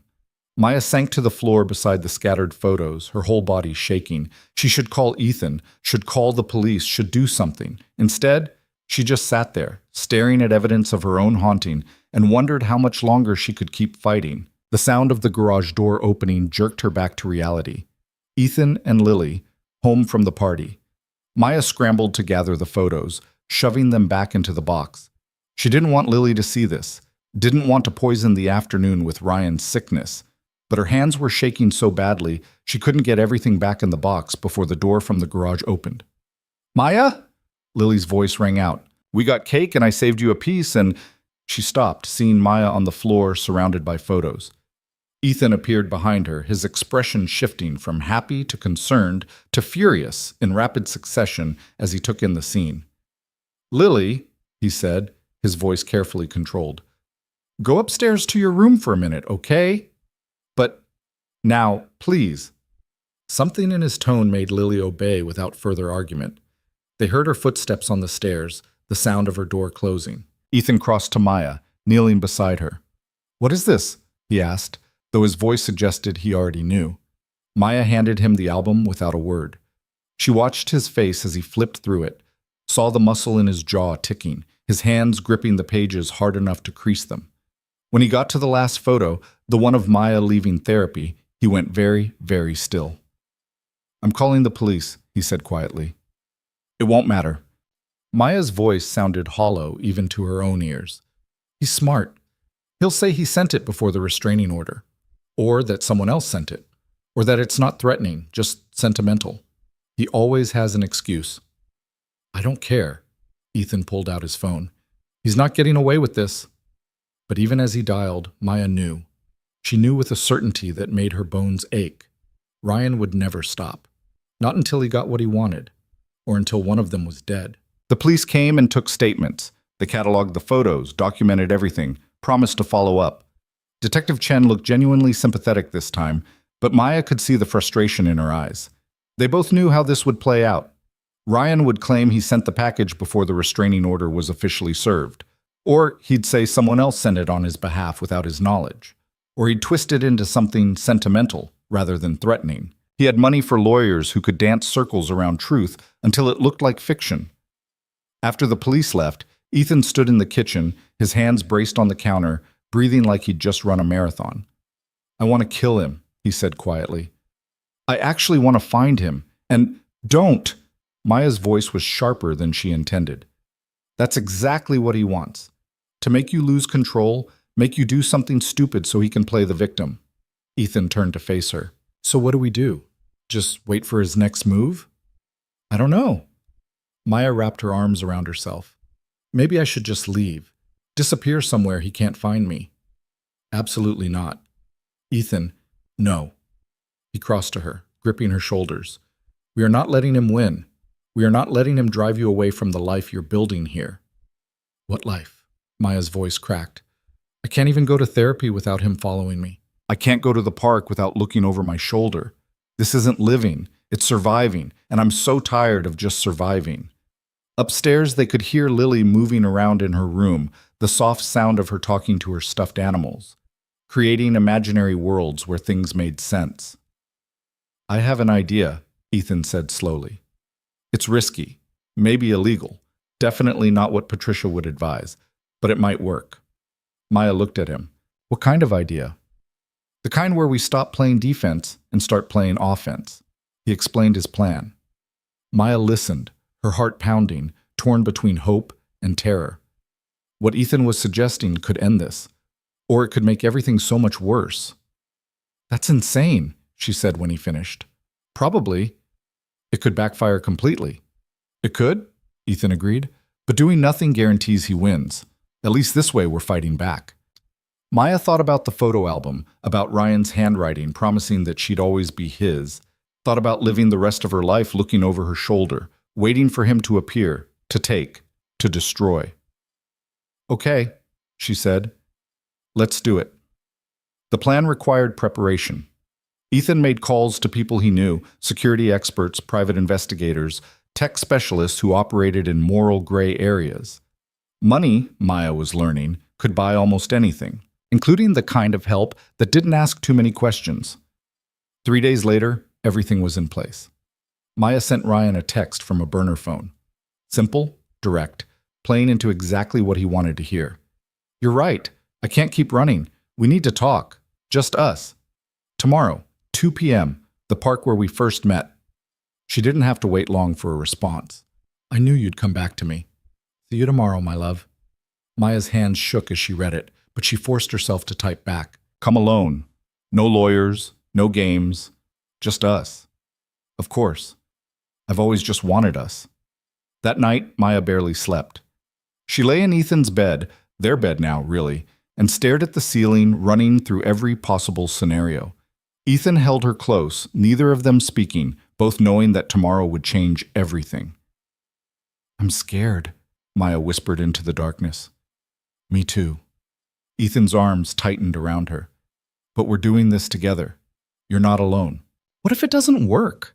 Then we try something else, and if that doesn't work, we try again, however many times it takes. He kissed her forehead. I'm not giving up on you, Maya. Not ever. Maya turned to face him, searching his eyes in the dim light filtering through the curtains. Why? Why what? Why do you care so much? You could have just let me go that day in the parking lot. Your life would be so much simpler. Ethan was quiet for a moment. You know what Sarah told me right before she died?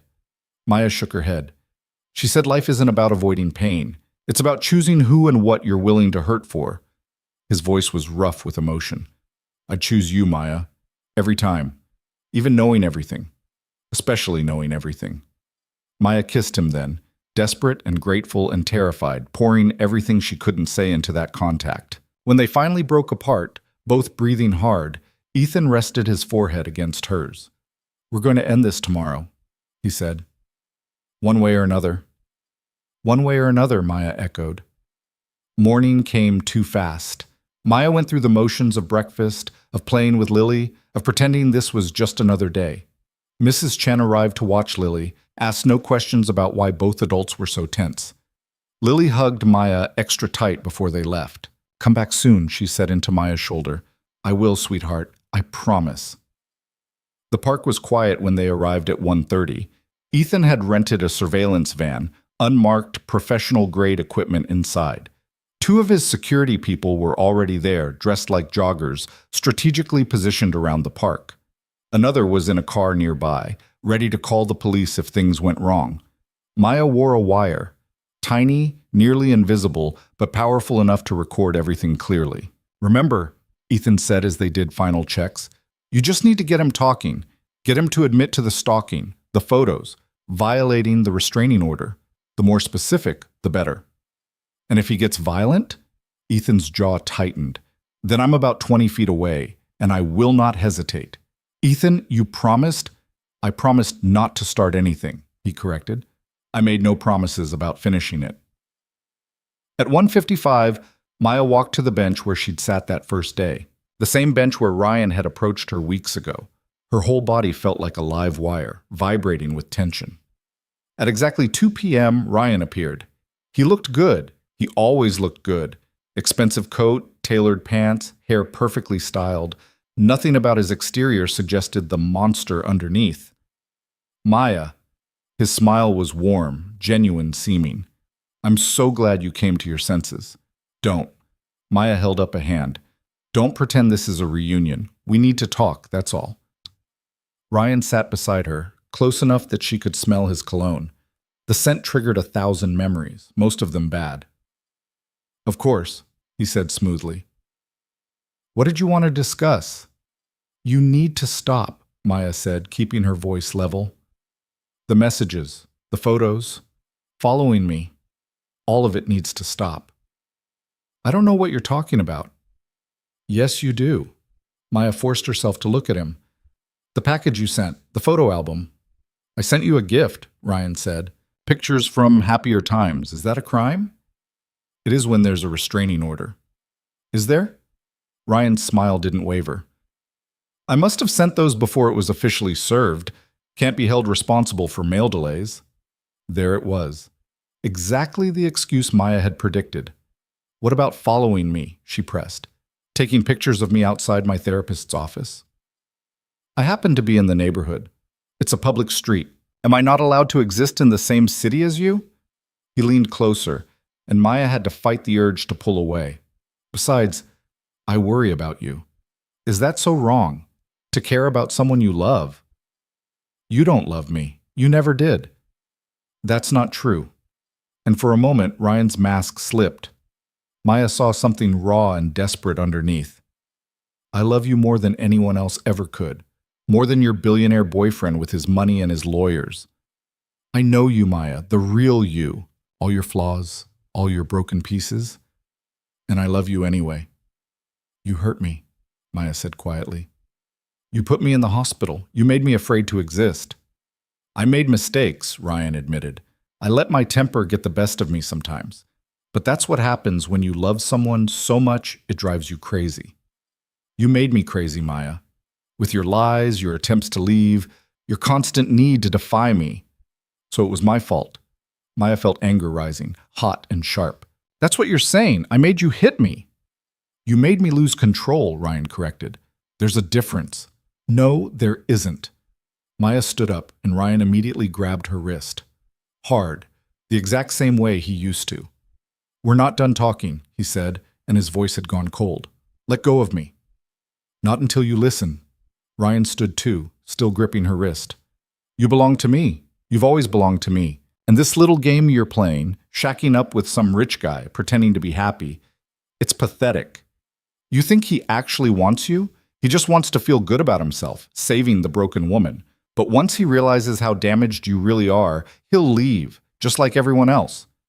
You're wrong. Maya tried to pull away, but his grip tightened. She could feel bruises forming. Am I? How long before he gets tired of your nightmares, your panic attacks, your constant need for reassurance? How long before he realizes you're not worth the effort? Ryan pulled her closer, his face inches from hers. I'm the only one who'll never leave, Maya, because I actually love you. Because I own you. You don't own anyone, a new voice said. Ryan spun around to find Ethan standing there, his expression cold as winter. Get the hell away from my fiancé, Ethan said quietly. Ryan laughed. Fiancé? Is that what she told you? We both know she's lying. She's good at that. I know exactly who she is, Ethan said, and I know what you are. An abusive piece of trash who needs to control women because you're terrified of being alone. Ryan's face went red. You don't know anything about us. I know she's done with you. I know you're pathetic enough to stalk her because you can't accept that. And I know you just violated a restraining order and assaulted her on camera. Ryan's eyes widened slightly. He looked around, finally noticing the joggers who'd stopped jogging, the man in the parked car. The way Ethan wasn't the least bit nervous. This is a setup, Ryan said slowly. This is evidence, Ethan corrected. Every word you just said, every admission, all recorded. You can't use that in court. It's entrapment. Actually, a woman's voice called out. It's not. Patricia Morrison walked toward them, phone in hand. Entrapment requires law enforcement inducing someone to commit a crime. This is just a private citizen recording a conversation in a public place, perfectly legal in this state. Ryan's hands clenched into fists. Maya saw the moment he calculated his options, saw the fury building behind his eyes. This isn't over, he snarled. Yes, Ethan said. It is. 2 police cars pulled into the parking lot, lights flashing. Detective Chen stepped out of one along with 2 uniformed officers. Ryan Walker, she called out. We need you to come with us. You're under arrest for violating a restraining order, stalking, and assault. Ryan looked at Maya, and the hatred in his eyes made her step back. You'll regret this, he said softly. Both of you. I doubt it, Maya said, and meant it. The officers handcuffed Ryan and led him away. Maya watched him go, watched him finally being held accountable, and felt something inside her chest crack open. Not breaking. Releasing. The moment the police cars disappeared, her legs gave out. Ethan caught her, lowering them both to the bench. Maya buried her face in his shoulder and started to cry, great gasping sobs that shook her entire body. It's over, Ethan murmured into her hair. It's really over. Is it? Maya pulled back to look at him. What if they let him go? What if he makes bail? What if... Then we deal with it, Ethan said firmly. But Maya, we got him. On tape, admitting to everything. Assaulting you where multiple people saw.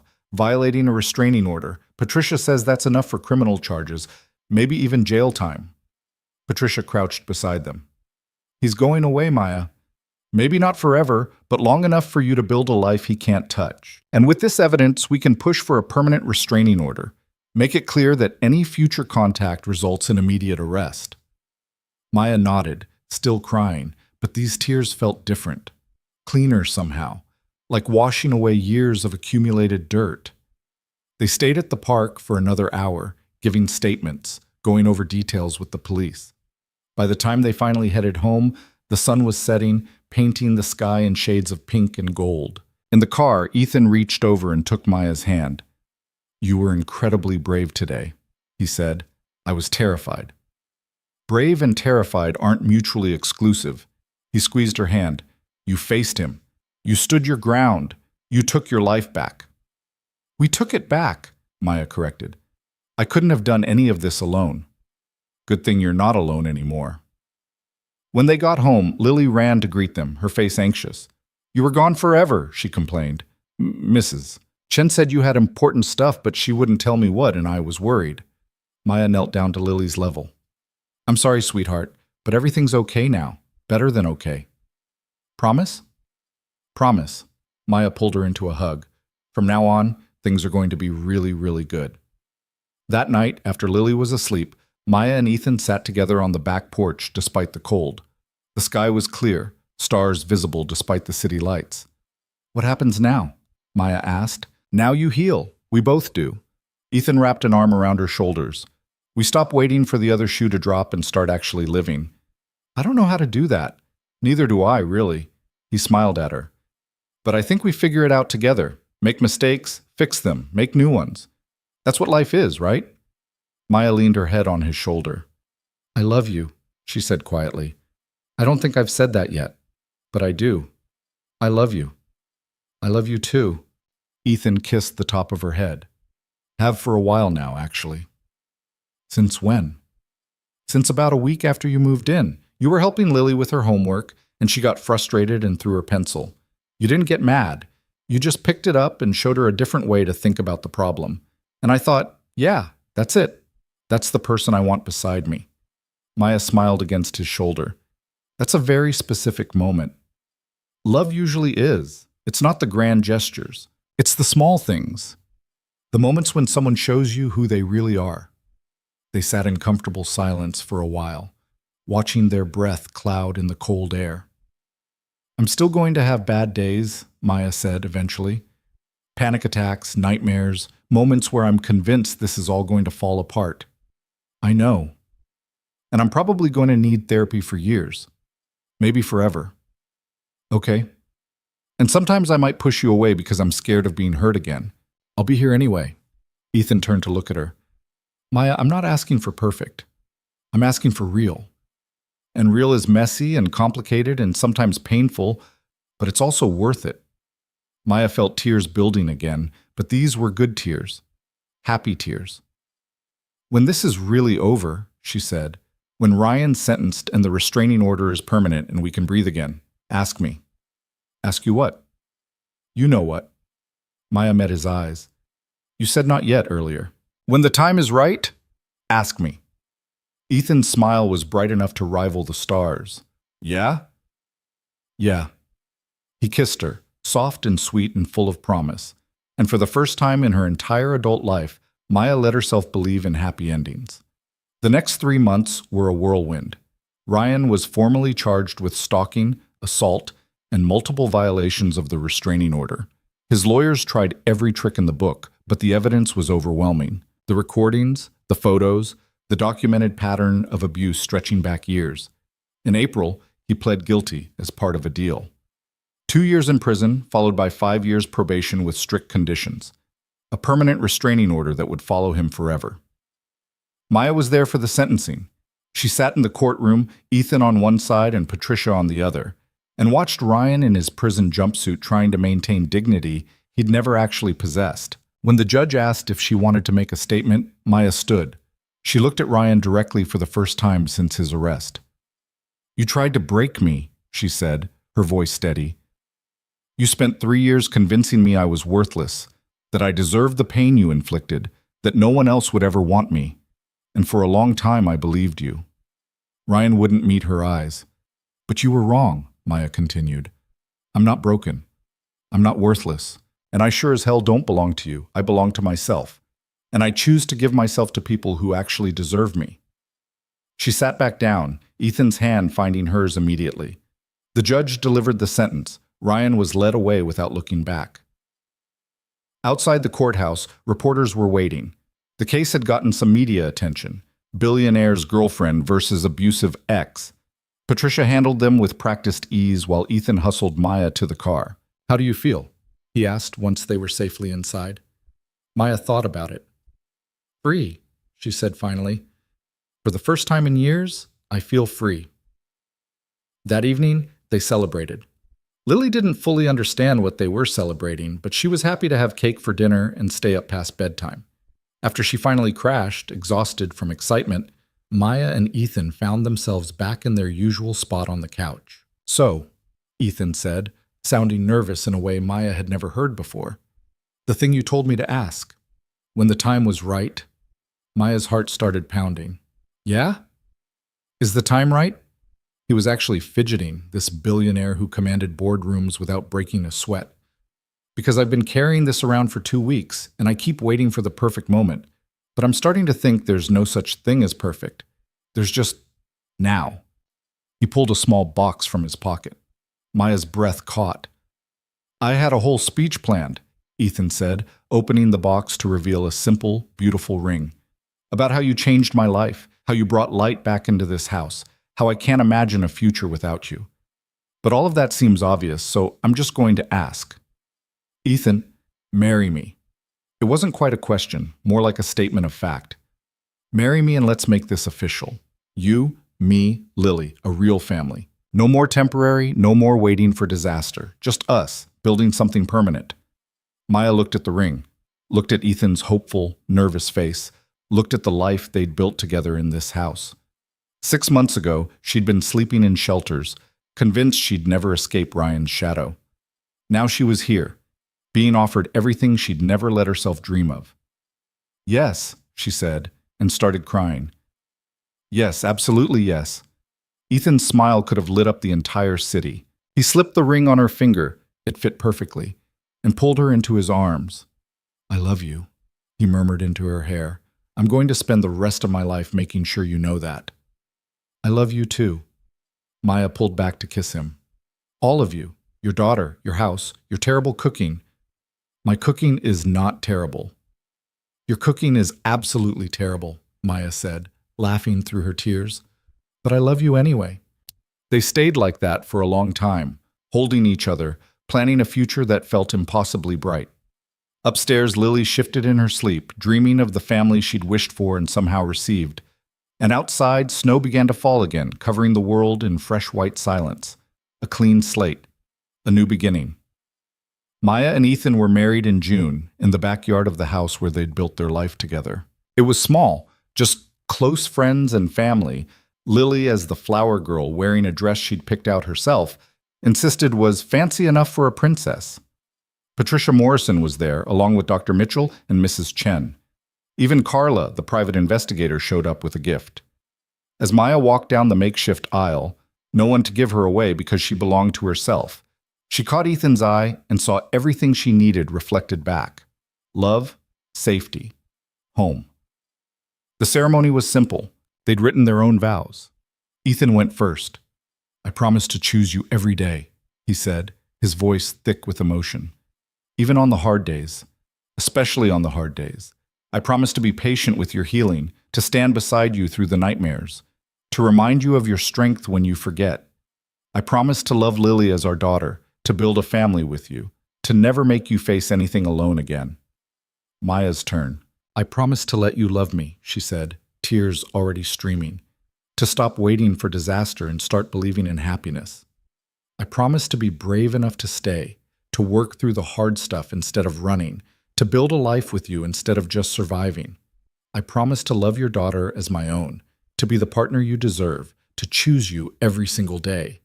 Lily, standing between them, holding their rings, beamed like she'd personally orchestrated the whole thing. When the officiant pronounced them married, Ethan pulled Maya into a kiss that made half the guests cheer and Lily cover her eyes while giggling. At the reception, Lily gave a toast that was mostly about wanting a puppy now that they were a real family, which got more laughs than any adult speech could have managed. Later, as they danced under string lights hung in the trees, Ethan whispered, "No regrets?" "Not a single one," Maya said. "You?" "Only that I didn't find you sooner." "We found each other when we needed to," Maya said. "That's what matters." She looked around at the life they'd built. At friends laughing, at Lily dancing with Mrs. Chen, at the house that had become home, at the future stretching out before them, uncertain but hopeful. Maya had learned something important through all of this, that strength wasn't about never being broken. It was about having the courage to put yourself back together. That love wasn't about finding someone perfect. It was about finding someone willing to stand beside you through imperfect, messy, complicated reality. That sometimes the bravest thing you could do was ask for help, and that happy endings weren't about everything being fixed or perfect. They were about choosing, every single day, to keep trying, to keep fighting for the life you wanted instead of accepting the one fear told you deserved. As the party wound down and guests started leaving, Lily crashed on the couch inside, exhausted but happy. Maya and Ethan stood together in the backyard, watching the last of the sun set behind the trees. "What are you thinking?" Ethan asked. Maya smiled. That 6 months ago, I asked you if I could come home with you, and you said one night, best decision I ever made. Worst decision, Maya corrected. I was trouble from the start. The best kind of trouble. Ethan pulled her closer. The kind worth fighting for. Inside, Lily stirred on the couch and called out sleepily for her parents. Both of them. Not just daddy, parents. Maya and Ethan went inside together, ready to tuck their daughter into bed and begin the next chapter of their imperfect, beautiful, hard-won life. And if Maya still had nightmares sometimes, if she still checked the locks obsessively, if she still had moments where fear tried to convince her this was all too good to be true, well, that was okay. Because healing wasn't linear. Recovery wasn't a straight line from broken to fixed. It was messy and complicated, and sometimes you took steps backward. But as long as you kept moving, kept choosing to try, kept believing you deserved better, that was enough.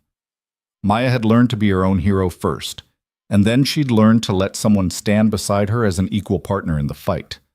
That was the real victory. Not defeating Ryan, though that helped. Not getting married or building a family, though those were wonderful. The real victory was learning that she was worth fighting for, that her voice mattered, that she deserved safety and love and happiness. And on the nights when doubt crept in, when old fears whispered that she wasn't enough, Maya had Ethan beside her, reminding her of her strength. And in the morning, she had Lily bouncing into their room demanding pancakes and adventure. She had a life, a real one, built on her own terms. And that, Maya had learned, was the only happy ending that mattered. The kind you fought for, claimed, and defended with everything you had. The kind that was real.